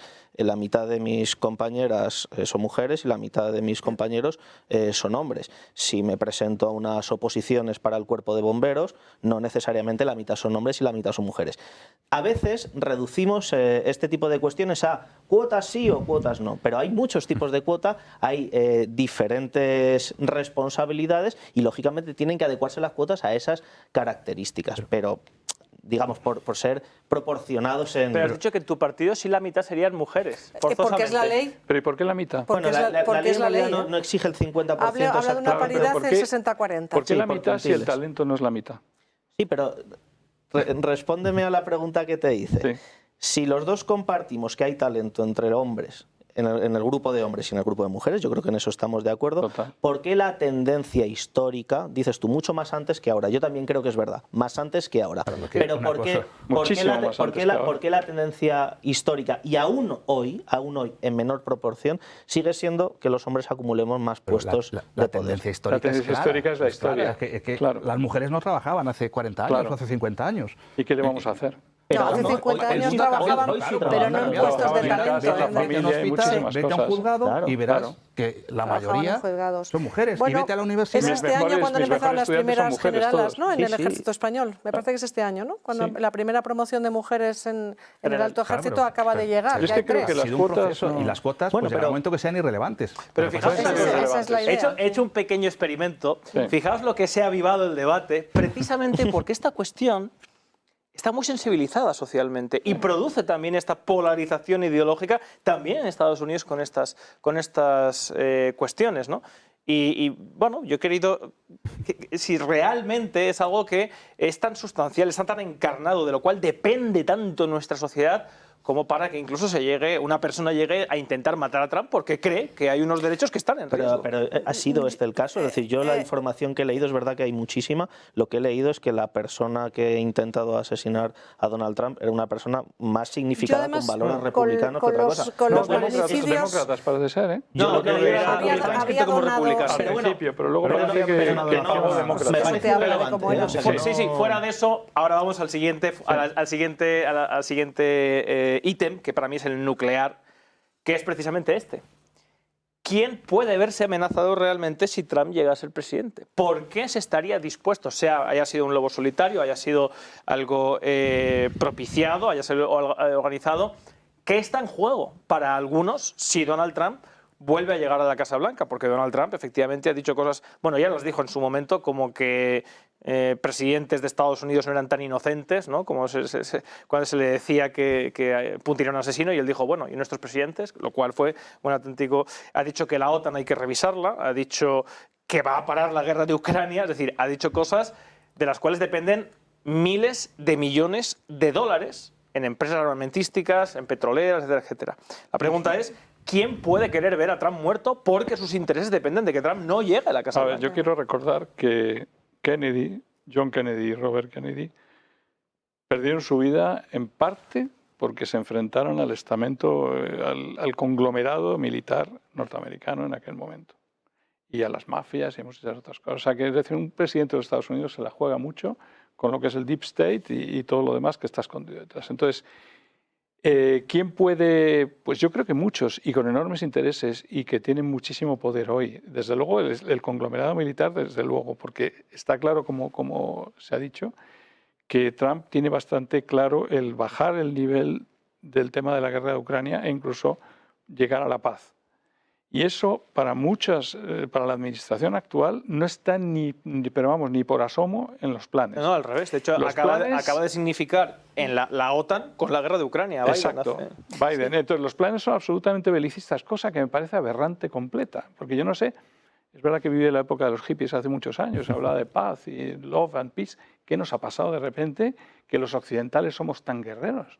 No sé qué nos pasa, que hay que seguir belicistas. Bueno, yo creo que hay que defenderse, hay que tratar de llegar a la paz, pero desde luego la administración Biden hay mucha fuerza detrás para que esto no se pare. Y esto no se pare significa que un conglomerado militar es lo mismo que una industria farmacéutica. Estamos hablando aquí de un conglomerado militar que tiene que seguir haciendo negocio. O sea, vamos a ver, no olvidemos nunca que detrás de todos estos presidentes están las fuerzas económicas, y que tanto de determinados sectores o del militar dan un empujón y un control al PIB importante de Estados Unidos, y que no están dispuestos a perder sus rentabilidades, y que los privados y que esos conglomerados dominan muchísimo a los políticos, no solo allí, sino también aquí, y que tienen muchísima fuerza, y que en el fondo van a tratar de parar esto.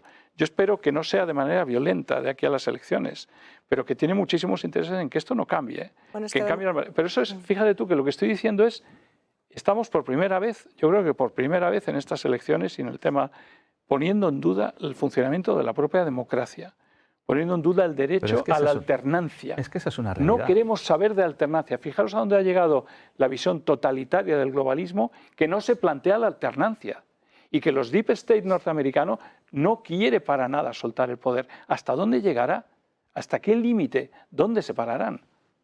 Pero estábamos hablando de el impacto internacional, pero vámonos al impacto nacional dentro de Estados Unidos. ¿Cuál va a ser la actitud de Donald Trump si llega a la Casa Blanca después de todos los procesos judiciales a los que se ha visto sometido, de toda la presión que ha sufrido durante estos años? ¿No va a haber un sentimiento de revancha, un sentimiento de venganza, en el que va a tratar de hacer exactamente lo mismo, en el que va a tratar de utilizar el Poder Judicial? ¿Puede evolucionar la política de Donald Trump hacia una posición mucho más fuerte del presidente y que anule el resto de poderes? Yo voy a ir un poquito atrás porque precisamente la declaración de Trump de yo acabo con la guerra de Ucrania en 24 horas, creo que fue así, es la que le dio la subida a la intención de voto.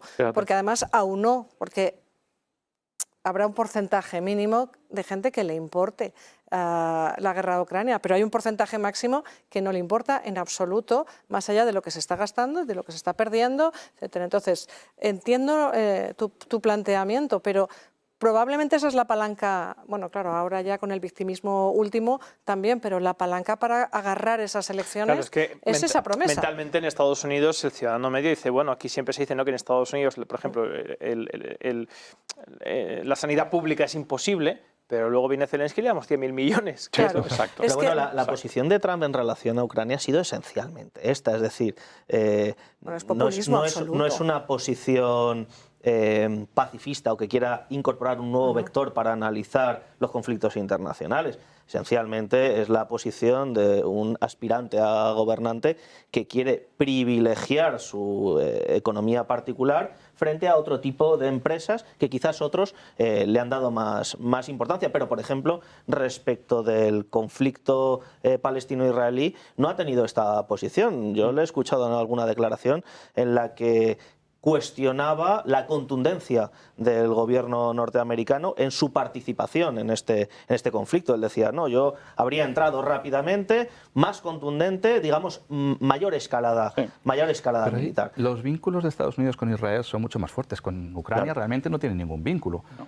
El único vínculo que tiene ahora mismo con Ucrania es actuar contra Rusia. Y aquí una de las incógnitas que podemos abrir es si se llegara a una negociación con Rusia, ¿Rusia se iba a conformar con los territorios del Donbass, con que se reconociera Crimea? ¿O Rusia iba a seguir presionando a países como Moldavia, como Georgia, una vez que... Rusia ha dicho que sí. Claro, Y es verdad que lo ha dicho.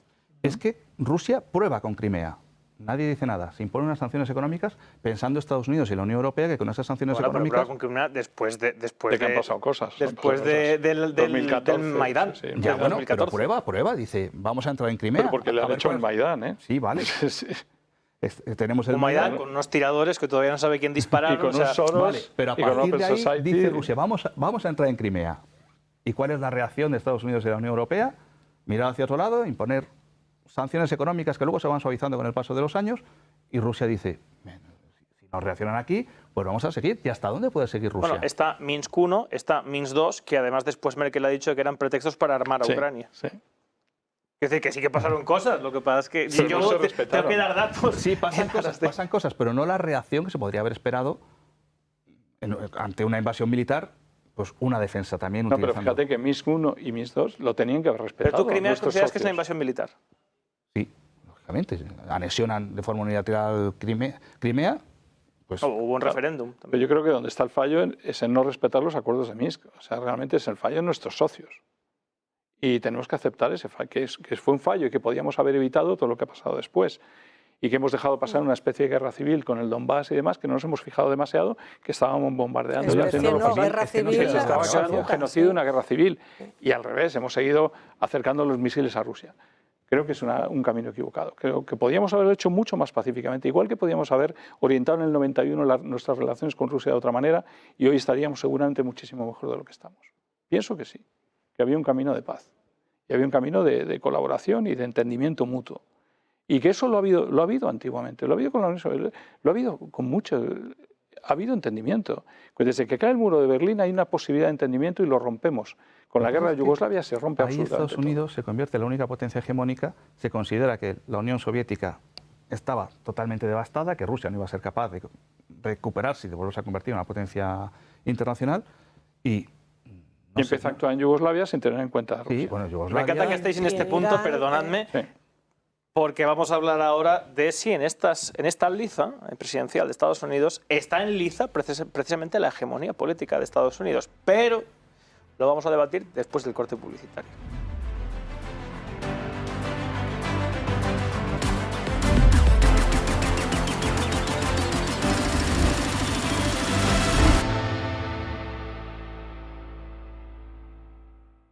Pues estamos de vuelta en Origen hoy en este interesantísimo debate marcado, desde luego, en el trágico suceso que ha acontecido este fin de semana, pero que tiene, digamos, un marco mucho mayor, que es el de las elecciones presidenciales de Estados Unidos, de las cuales estamos debatiendo hoy los diferentes posicionamientos sobre Joe Biden, sobre Donald Trump, sobre lo que representa políticamente cada uno, las medidas que han adoptado, las que otros quieren adoptar o quieren revertir, Y les hacía una última pregunta antes de dar paso a sus preguntas. Saben que en la parte final del programa abrimos turno para que ustedes manifiesten las preguntas que consideren pertinentes. Si dentro de esta carrera presidencial, donde hay mucho en juego internamente en Estados Unidos, realmente la liza presidencial que habría podido poner esa bala muy cerca de la cabeza de Donald Trump es una liza geopolítica y es una lucha por la hegemonía política de Estados Unidos, por unos que quizá prefieran cederla mientras se hace una reconversión, como pretendería Trump, una reindustrialización, etcétera, etcétera, para ser competitivos frente a China, y otros que de ninguna manera están dispuestos a ello. ¿Cómo lo ven nuestros contertulios? A mí me parece una forma sugerente de proponer el tema, pero me parece atrevido deducir de un hecho del que todavía no sabemos muchas cosas. Yo al menos no las sé. Los servicios secretos estadounidenses andan todavía con buena parte de la información secuestrada. No sé si en algún momento terminaremos de saberla.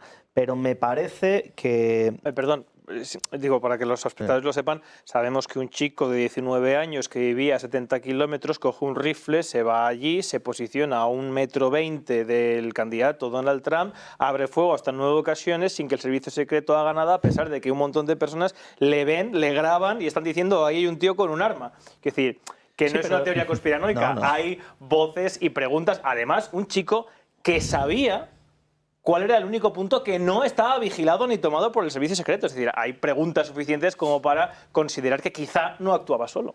No, bueno, las preguntas evidentemente existen porque no ha habido explicaciones, ¿no? Lo que dudo es que vayan a existir quizá todas las explicaciones que nos gustaría. Pero es cierto que siempre que ha habido un intento de magnicidio, frustrado o no, estas preguntas han existido. Y es verdad que el terreno está, digamos, sembrado para la especulación. Yo simplemente respecto de esto diría que creo que hay que ser prudentes y que es muy sugerente, sobre todo para los políticos, asociar determinados hechos que generan una cierta conmoción en la sociedad, otra serie de factores de relevancia política. He leído el otro día, por ejemplo, el tuit que puso Santiago Abascal. A mí me llamó poderosamente la atención por lo poco que me gustó.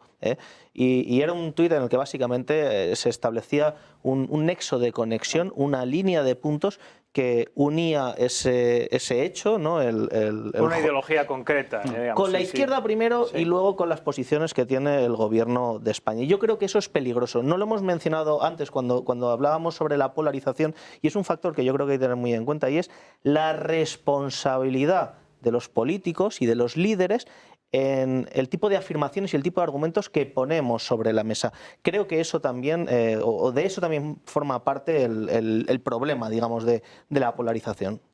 Sí, pero independientemente... Perdón. Sí, perdón. No. No, quiero decir que puede estar muy desacertado lo que hiciera Santiago Abascal, pero la pregunta es si Donald Trump, en liza con Biden, representa una liza por Estados Unidos por mantener su hegemonía. Fuera de lo que pasó este fin de semana, a Donald Trump le han abierto más causas casi que empresas. No, eso ha sido seguro, condenado. pero la persecución que está teniendo Donald Trump, yo creo que no la hemos visto pero con ningún otro candidato. asociar un intento de asesinato del que no sabemos mucho con todo eso... me parece mucho. No sabemos mucho y yo creo que tampoco vamos a tener mucha información. También es significativo que Donald Trump se va al suelo y se levanta lleno de sangre, les dice al servicio secreto, esperad, porque quiere lanzar un mensaje que es fight, fight. Es decir, lucho, no me van a parar, sigo aquí. Yo vuelvo Él es el primero que lanza ese mensaje. Al tema de la hegemonía. Yo creo, bueno, aquí creo que incluso en este programa se ha tratado el tema de la hegemonía norteamericana sobre Europa, ¿no? Y es histórica, es desde la propia creación de Europa. Eso no va a cambiar.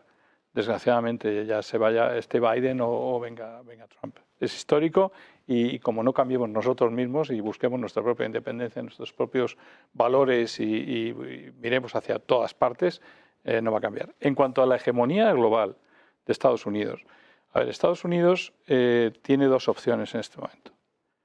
Puede morir matando, que es lo que pretende Biden y la administración de Biden y los globalistas. Morir matando, es decir, yo antes de caer como antes de caer ante China, antes de caer ante Rusia, ante los BRICS, ante lo que es ese otro mundo que ya representa casi el 50-60% del PIB de la demografía y mucho más, antes de eso yo genero guerras, conflictos, amplío Ucrania y me voy incluso a Asia y hago lo que haga falta, a Taiwán y todo lo que venga después.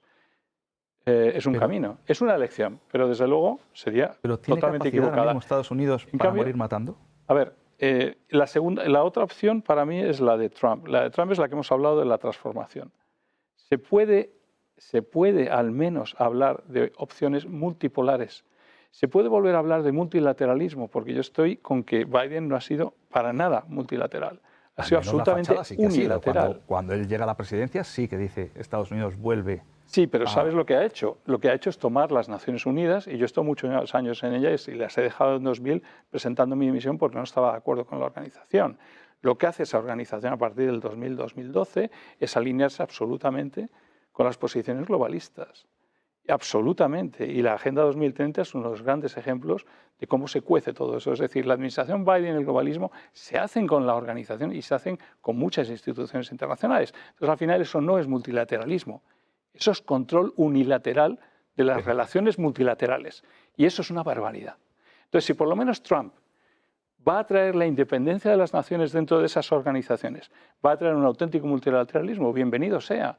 Que va a querer que Estados Unidos no va a cambiar y va a querer siempre mantener su hegemonía, pues sí. Pero yo prefiero casi una hegemonía que intente mantenerla por el lado de transformarla, de tratar de entender al contrario, demonio, que es que no hace falta que estemos en guerra fría de por vida.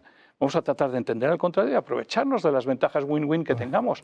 Mucho mejor que vamos a hacer guerra porque nos están hundiendo, porque van a ser más fuertes que nosotros. Más allá de la exigencia de Trump al conjunto de los países europeos que contribuyamos económicamente más al sostenimiento de la OTAN, una petición que por otra parte es compartida, no sé si en el mismo porcentaje, pero la filosofía es compartida por Biden, es decir, que el españolito de a pie pague más de sus impuestos para el sostenimiento de guerras que en principio están lejos de nuestras fronteras.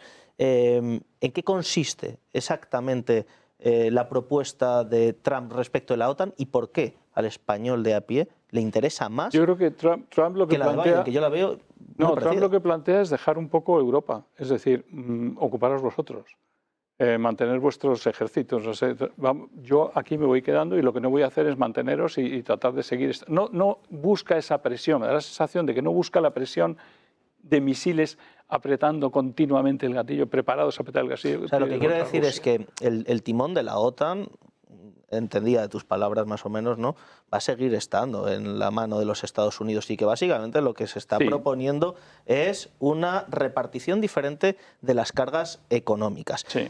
A lo cual yo, en fin, tendría algunas dudas, sobre todo teniendo en cuenta que la mayor parte de los conflictos en los que participamos económicamente los españoles tienen poco que ver con los intereses de los españoles. Yo estoy contigo, o sea, mi duda está en que realmente si tenemos que aumentar nuestro presupuesto militar. Yo pienso que no. Claro, claro. Que lo que hay que hacer es cambiar nuestra forma de ser con el contrario. Pero aquí una cosa está clara, es que el modelo de defensa de la Unión Europea, que se basaba en una economía fuerte y en la coerción y en poder presionar con su poder económico, no ha funcionado. Tenemos una guerra a las puertas de Europa y eso ha hecho a Alemania, que llevaba muchos años reduciendo su presupuesto militar, incrementar el presupuesto a todos los países. España quizás el que menos está incrementando, pero Europa tiene que ser capaz de garantizar su propia defensa, porque Estados Unidos está claro que no va a estar siempre protegiendo a Europa. Y esto ya desde el año 2017, cuando Trump amenaza a la Unión Europea, es el propio Macron, que en aquel momento tenía un peso más fuerte dentro de la Unión Europea, el que lanza la PESCO y el que trata de crear los mecanismos y los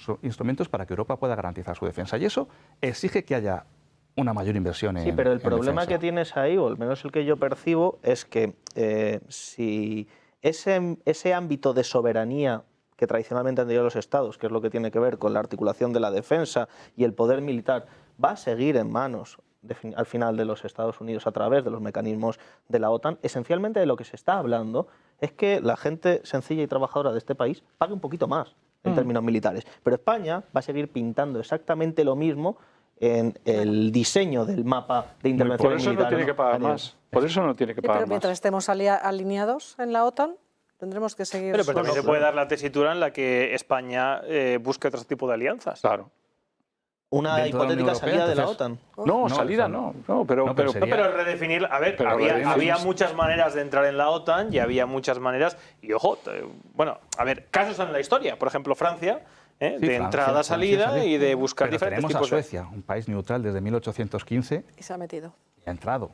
Finlandia, que tampoco quería entrar en ningún conflicto, se integra en la OTAN porque es la única manera de garantizar la defensa. ¿Cómo puede un país como España, con 47, 48 millones de habitantes, garantizar su propia defensa ante la Pero situación internacional? ¿estamos seguros que van a garantizar nuestra propia defensa? Hombre, por- El armamento que le está dando Estados Unidos en este momento a Marruecos es una de nuestras principales amenazas y que no para de llegar. O sea, ¿Es una manera de apoyarnos en la OTAN para que no nos invadan Ceuta y Melilla? No. Es una manera de que nos invadan Era Ceuta y el tema de Melilla. hoy, precisamente, que se ha visto ¿Seguro desplazado. de que el artículo 5 del Tratado de la OTAN se vaya a activar? No, no vamos a estar nunca. Pueden darse infinidad de circunstancias y que al final toda esa estructura de la OTAN pues no se pueda articular y no No lo funcione. veo tan claro. Pero los países pequeños, como son los países europeos, no les queda más remedio que actuar unidos. Y como hoy por hoy la estructura de defensa de la Unión Europea no es suficiente para afrontar las amenazas mundiales, las amenazas globales, pues no queda más remedio que seguir apostando por la OTAN. En cualquier caso, el paradigma sí que está bastante definido en esos términos de que Biden y todo lo que representa Biden, porque no creo que sea, de hecho yo creo que Biden, bueno, pues pintará lo que pinte, lo digo por lo que todos hemos visto de Biden, es mantener la estructura de la OTAN y el eje medular de la actividad de defensa como punto troncal de la política exterior norteamericana, y Trump no. Trump considera que hay que quitarle mucho más peso, sobre todo económicamente, mucha mayor carga a los ciudadanos de todo eso, que se apañen, o sea, sin Fíjate. abandonarlo, para invertir eso en industria y en políticas, digamos, nacionales. Fíjate que la batalla europea no es por las armas, la batalla europea tiene que ser por la competitividad. Y la ruptura del Nord Stream, que está provocada, sabemos por quién, ha roto la competitividad europea y nos está hundiendo en la miseria. Entonces, lo primero que tenemos que hacer es reconstruir nuestra competitividad y luego preocuparnos de nuestra defensa. Pero reconstruyamos nuestra competitividad, que nos la están destrozando y no por culpa nuestra. No, y es que además la Unión Europea tiene una dependencia de Rusia. Por muchas sanciones que se quieran imponer, desde el punto de vista energético, la Unión Europea depende de Rusia. Y eso no se puede No, de hecho, ignorar. ha sido una operación nefasta, yo creo, para España. Todo lo que tiene que ver con la guerra entre Rusia y Ucrania, pero también la política del gobierno respecto de Argelia. Es Argelia. verdad que esto nos mete un poco en nuestro anterior tema de debate, pero es cierto que ahí sí que se ha puesto muy en evidencia. Y vaya, lo digo yo que apoyo al gobierno de izquierdas, ¿no? Es verdad que esas políticas que ha puesto en marcha este gobierno, y que creo que habrían sido exactamente las mismas que habría puesto un gobierno liderado por Feijóo, no responden con claridad a los intereses geoestratégicos de No, España. pero eso los intereses geoestratégicos Responden de a los Estados Unidos. intereses globalistas Claro. de Estados Unidos. Es que Estados reconoce Unidos ha primero. Porque reforzado Sánchez mucho la sigue- venta del gas licuado, ¿no? para España. Nos hemos quedado sin nuestro suministrador principal, que era Argelia. Ciertamente no ha sido una decisión útil. Y bueno, ya respecto de Marruecos podríamos hablar largo y tendido los intereses contrapuestos que tenemos España Pero y eso Marruecos. se vio claramente, por ejemplo, con la posición del propio gobierno de España cuando en 24 horas cambió su política sobre el Sáhara. Total. O sea, de acoger a Pero un... porque a lo había un- hecho Donald Trump.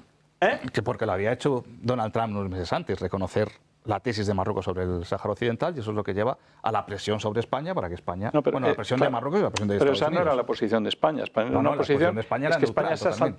saltado las decisiones de Naciones Unidas. O sea, España ha roto ¿pero por qué lo ha hecho? Porque decisión le han llamado de Estados supranacional. Unidos. Claro. Le llaman a Sánchez y le dicen, oye, tío, que este es mi socio, se llama Marruecos, y ahora te ocupas de él. A mí todo esto va en línea de ese alineamiento total que tiene nuestro querido presidente del gobierno con el NDI norteamericano y con Madeleine Albright y con la administración americana. Las órdenes llegan. Y aún más grave, yo diría, todo eso, todas esas renuncias, digamos, ese incumplimiento de las resoluciones de Naciones Unidas, de las obligaciones que jurídicamente tiene España respecto del Sáhara Occidental, a cambio de algo que no está muy claro, porque ciertamente Marruecos, y lo ha manifestado en Naciones Unidas recientemente a través de uno de sus lobbies, sigue exigiendo y reivindicando la soberanía marroquí de Ceuta y Melilla, pero también de las Islas Claro, pero es una Canarias. tesitura que considero que es la más interesante de este debate, que es, o sea, de este punto final del debate, que muchas veces cuando no solamente tu defensa, tu capacidad para defenderte, sino tu previsión económica, porque el Banco Central Europeo, del cual depende España, está conectado con la FID, depende de un tío, muchas veces no depende es que esa persona te dé nada, simplemente es el que manda.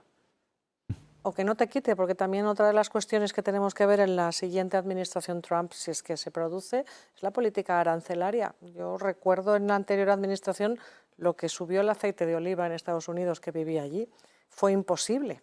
Y eso que casi toda la oliva viene de Italia, pero las políticas arancelarias también pueden hacer muchísimo daño, ¿no? Si continúan en esas cuestiones. Las ¿no? sanciones, por ejemplo, que hemos puesto a Rusia nos están haciendo daño a toda Europa, el Nord Stream nos está haciendo daño y nos estamos tragando unos daños que podríamos evitar.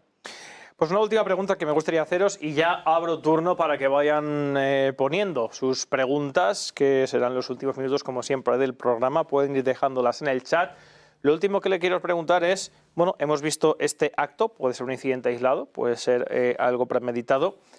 ¿Creéis que puede ocurrir algo más de aquí a noviembre? ¿Creéis que puede haber algún tipo de suceso para que en el caso de que Donald Trump llegara a la Casa Blanca y pare, por ejemplo, la guerra de Ucrania, ya se hayan puesto en marcha ciertas vicisitudes, hayan pasado ciertas cosas que hagan inevitable que por así decirlo, ciertos conflictos, ciertos frentes abiertos sigan adelante con la implicación, por ejemplo, de Europa en primera fila, como quería Macron?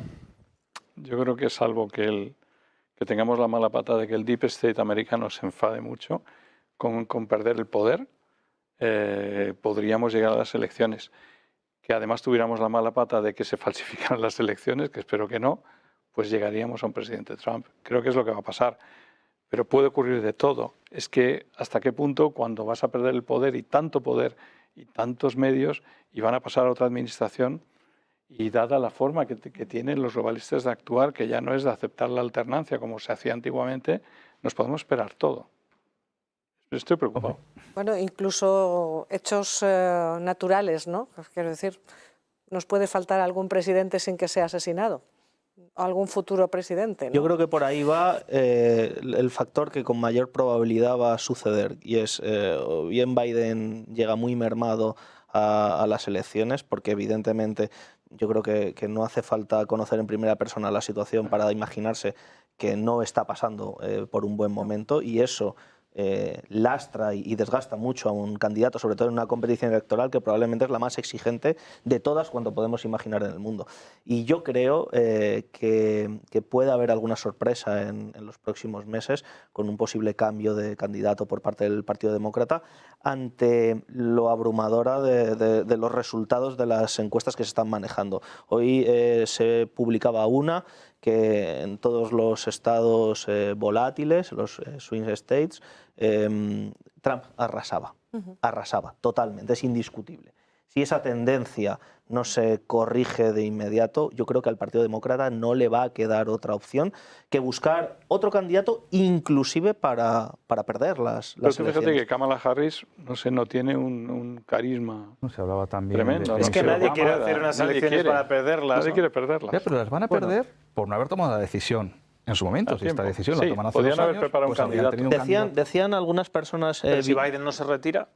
Ya, sí, no Decían hay algunas opción. personas bien informadas que uno de los motivos fundamentales por los que no se sustituía a Biden era por los compromisos económicos del Partido Demócrata con algunas de las corporaciones que han apoyado la candidatura de Biden y que tendrían algún tipo de obligación jurídica de devolución de esas cantidades antes del inicio de la campaña. El poder del privado sobre lo público. Efectivamente. Que hablábamos antes, el poder Y total. eso estaría bloqueando seguramente que alguna persona como Kamala Harris se postulara de una forma más o menos explícita. Pero creo que incluso quienes dudaban de la probabilidad de ese cambio de candidato al principio, hoy tienen más dudas de que efectivamente se pueda llegar a producir. Yo si fuera el Partido Demócrata no elegiría a Kamala Harris. No, Hubiera empezado antes y con un candidato con más nunca han carisma sido buenas, y con más sí. posibilidades de ganar. O sea que parece que se pegan el tiro. Y Kamala es el cambio orgánico, si se quiere, ¿no? Como lo Hablaban también natural. de Michelle Obama, ¿no? Por ahí. Hablaban de Michelle Obama, pero parece que va decayendo. No sé, parece que Kamala Harris... Yo creo que una nueva candidatura daría un refresco. Pero hay poco recoger a la tiempo, sí, lo malo es que hay poco vicepresidencia. tiempo, ¿verdad? Lo están haciendo Sí, muy tarde. sí, pero a lo mejor lo están ya haciendo aposta, ¿no? Para dar un golpe de Creo efecto que no les va a quedar final. más remedio, porque es que No les queda Biden más cada remedio. día está peor. Es que, Bueno, Joe Biden dijo literalmente que él sería el candidato, si Dios quiere, a buen bueno, pero es que es entendedor. verdad, si Dios quiere, es que cada día, el otro día en la cumbre Cada de la día lo OTAN, lleva peor llama a Zelensky le llama Putin. A Kamala Bueno, es que eso ha sido- Harris le llama Trump. Todo continuo. No, pero me refiero que puede que Biden no llegue vivo a la reelección. Por No, eso he hablado como yo ya del digo. hecho natural, claro. Es un hecho natural. Exacto. El hecho Bueno, biológico, ¿no? Como llamaban con Franco. abrimos en los últimos 10 minutos este turno de preguntas entre la audiencia, hay muchísimas. Vero pregunta, ¿la guerra en Europa es inevitable? ¿Por qué la gente no protesta y sale a las calles? La guerra ya es un hecho, ¿eh? No es que sea inevitable, la guerra está en Europa.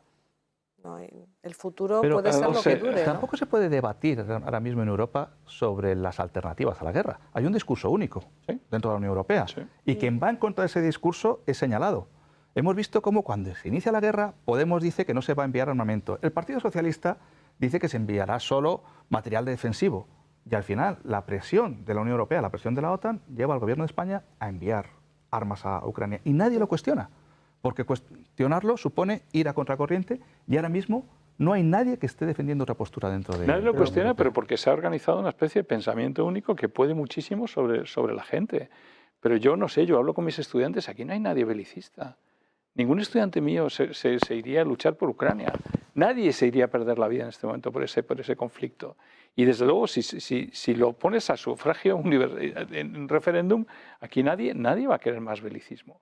Yo creo que no somos un país guerrero. No, pero yo creo que en general en el mundo la gente no quiere guerras. No quiere nadie guerra. Bueno, tenemos a Polonia, tenemos a Lituania, que están como locas por entrar en guerra Es así. con Rusia, pase lo que pase. Es así. Pregunta HG, ¿la única esperanza del Partido Demócrata pasaría porque esta vez lo que le ha pasado a Trump tuviera éxito? O sea, una nueva ocasión, hubiera otro atentado. O sea, No, porque habría un siguiente candidato republicano, ¿no? pero no sería Trump. Yo ahí eso es discrepo todavía más. No creo que lo que le ha sucedido a Trump beneficie en absolutamente nada a Al los contrario. demócratas. No, pregunta si la única esperanza de los encuentros sería Es que que vuelva a finalmente ocurrir. se acabe con Trump.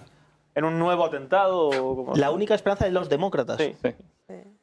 No, en absoluto, pero voy más allá. Creo que el hecho del atentado, y hay datos por ahí que lo corroboran, ha contribuido, que seguramente no era algo premeditado ni buscado por el Partido Republicano, ha contribuido a legitimar todavía más la figura de Y Trump. cuidado, Es que- cuidado si vamos a otro atentado. Si hay otro atentado y es exitoso, es guerra civil en Estados Unidos. Yo no veo para nada que eso se termine en paz y que llegue a unas elecciones. Pero es que Si hay un atentado serio... lo comentábamos antes, no tenemos datos, no se puede No, no podemos acusar a nadie, especular. se puede especular, pero es sospechoso, ¿no? Que atenten contra el presidente de los Estados Unidos y que el único culpable sea un joven de 19 años, cuando la repercusión que tiene eso no es atentar, no, No, es el... es la historia de los Estados Unidos en sus magnicidios. Siempre es alguien sin mucho poder, son que tiene muchos. está un poco para allá. Claro, Yo estoy pero hablando es de un Bush con Oswald Lincoln. al que luego matan también porque estaba organizado a por Oswald, detrás. Quizá la novedad es que es el primero en el siglo XXI. En el siglo XXI no ha habido ninguno antes, pero es verdad que en el siglo XX, en el siglo XIX, es que está Bueno, y que tiene sembrado. 20 años, que no ha tenido todavía tiempo de tener una carrera contra ese presidente o hacer... El problema ¿no? es que en noviembre del 63 el servicio secreto y los FBI confiscó Oswald, sí. todas las cintas y todo, y esta vez, pues claro, no han podido, ¿no? Pues efectivamente, una de las últimas preguntas que me gustaría haceros, que dice la audiencia, es si realmente hay una posibilidad de guerra civil en Estados Unidos. Yo lo veo lejos, no soy tan Yo tampoco pesimista. soy tan Vamos a esperar que no haya un pesimista. segundo atentado con éxito, pero yo lo veo muy lejos que haya otra vez un... Yo les veo muy, como se dice ahora, crispados. O sea, lo que está pasando en Estados Unidos se pasa allá de la crispación. Y si hay un atentado serio, yo sí veo posibilidad de guerra civil y de levantamiento. Si hay un atentado, ¿no?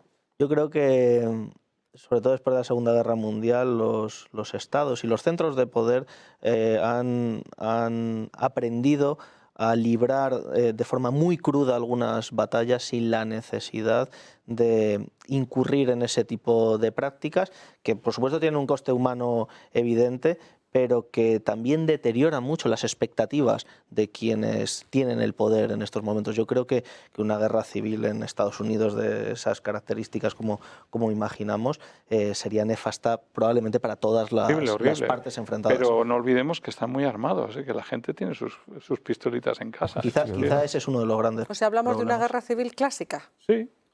Y eso no lo hemos comentado, el apoyo que ha dado Donald Trump durante todos estos años al uso de las armas y cómo al final ha sido víctima precisamente de que cualquier persona tenga acceso a fusiles de asalto. Sí. Bueno, pues hemos llegado al final de este programa. Sí me gustaría en estos últimos 5 minutos, ya que son 4, un último minuto de conclusión para cada uno de los invitados sobre, bueno, pues sobre el tema de hoy, ¿no? Que es realmente Donald Trump, Biden, las elecciones norteamericanas, ¿qué está en juego? Bueno, pues si queréis empiezo. A mí me da la sensación de que lo que está en juego es un nuevo paradigma alternativo al globalismo. El comienzo de una transformación, de un cambio. Igual que estamos viendo en Europa también un cambio en las percepciones políticas y en la necesidad de ir hacia un mayor soberanismo y esto también en Estados Unidos puede darse ese cambio. Entonces yo creo que tenemos un cambio de tendencia, unas posibilidades de que el globalismo no siga, y cuando digo que el globalismo no siga, no digo porque me molesta la palabra globalismo, me molesta el totalitarismo que implica el globalismo, es decir, la idea de pensamiento único, la idea de no disentir, la idea de amordazar, la idea de censura, la idea de imponerte una ingeniería social. Es decir, que acabemos con eso y volvamos otra vez a lo que era el siglo XX, en el que se nos ha olvidado que opinábamos todos, que estábamos en tranquilidad y que nos relacionábamos entre naciones respetándonos con nuestras políticas, pero respetándonos. O sea que si hay una posibilidad de eso, mi esperanza es que Trump la pueda abrir. Yo veo incertidumbre de aquí a noviembre. Es decir, hoy sí, si mañana fueran los electores a las urnas, probablemente ganaría Donald Trump, ¿no? Habría hecho una movilización además incluso del voto que no le votó en las primeras elecciones, pero no veo un panorama claro de aquí a que sea noviembre e incluso a que sea la investidura en enero, ¿no? No nos olvidemos que hasta el año 25 no habrá nueva presidencia en los Estados Unidos por elecciones, ¿no?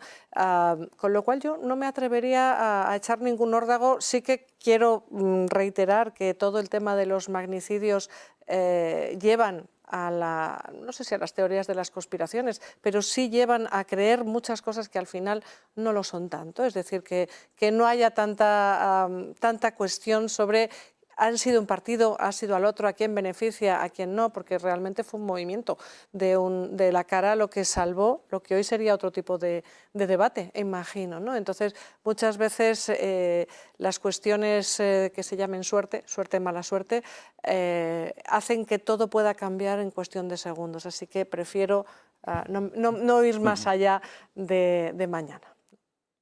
Pues yo lo que creo que está en juego el equilibrio mundial. Está en juego la situación interna de Estados Unidos, las libertades dentro de Estados Unidos, la división de poderes en Estados Unidos, pero también el equilibrio mundial.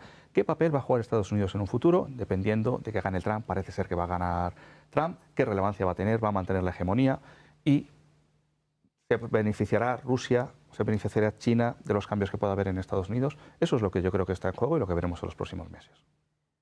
Yo creo que Trump nació como la respuesta de una parte muy importante de la sociedad norteamericana, de aquellos perdedores de la globalización, a las posiciones que una parte de ese establishment venía manteniendo, un sentimiento de orfandad que yo creo que es compartido en muchos países de nuestro entorno y que, por tanto, la respuesta que los demócratas pueden dar a Donald Trump precisamente pasa por ellos mismos. Me parece que Trump no tiene unas características singulares que le vinculen personalmente a esa parte de Estados Unidos que puede estar necesitada de cambios y que, por tanto, precisamente son los demócratas los que tienen que revisarse a sí mismos cuáles son sus posiciones como principal medida para hacer frente a Trump. E indudablemente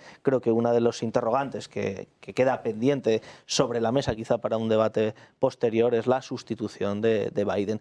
Creo que sin una sustitución de Biden, la victoria de Trump es incontestable y digamos que caerá como fruta madura del árbol, porque no hay alternativa y sin alternativa, pues lógicamente habrá una mayoría amplia.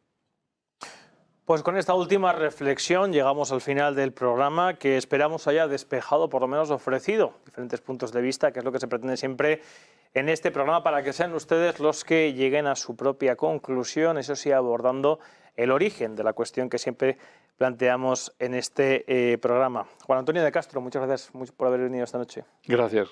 Margarita, muchas gracias por haber acudido a nuestra llamada. Sergio, también muchísimas gracias. Y Pablo, muchas gracias. Encantado de tenerte esta noche aquí. A todos ustedes les espero el próximo lunes a las 10:15 con otro programa de Origen, siempre en directo, donde lo fundamental, la clave es llegar al origen.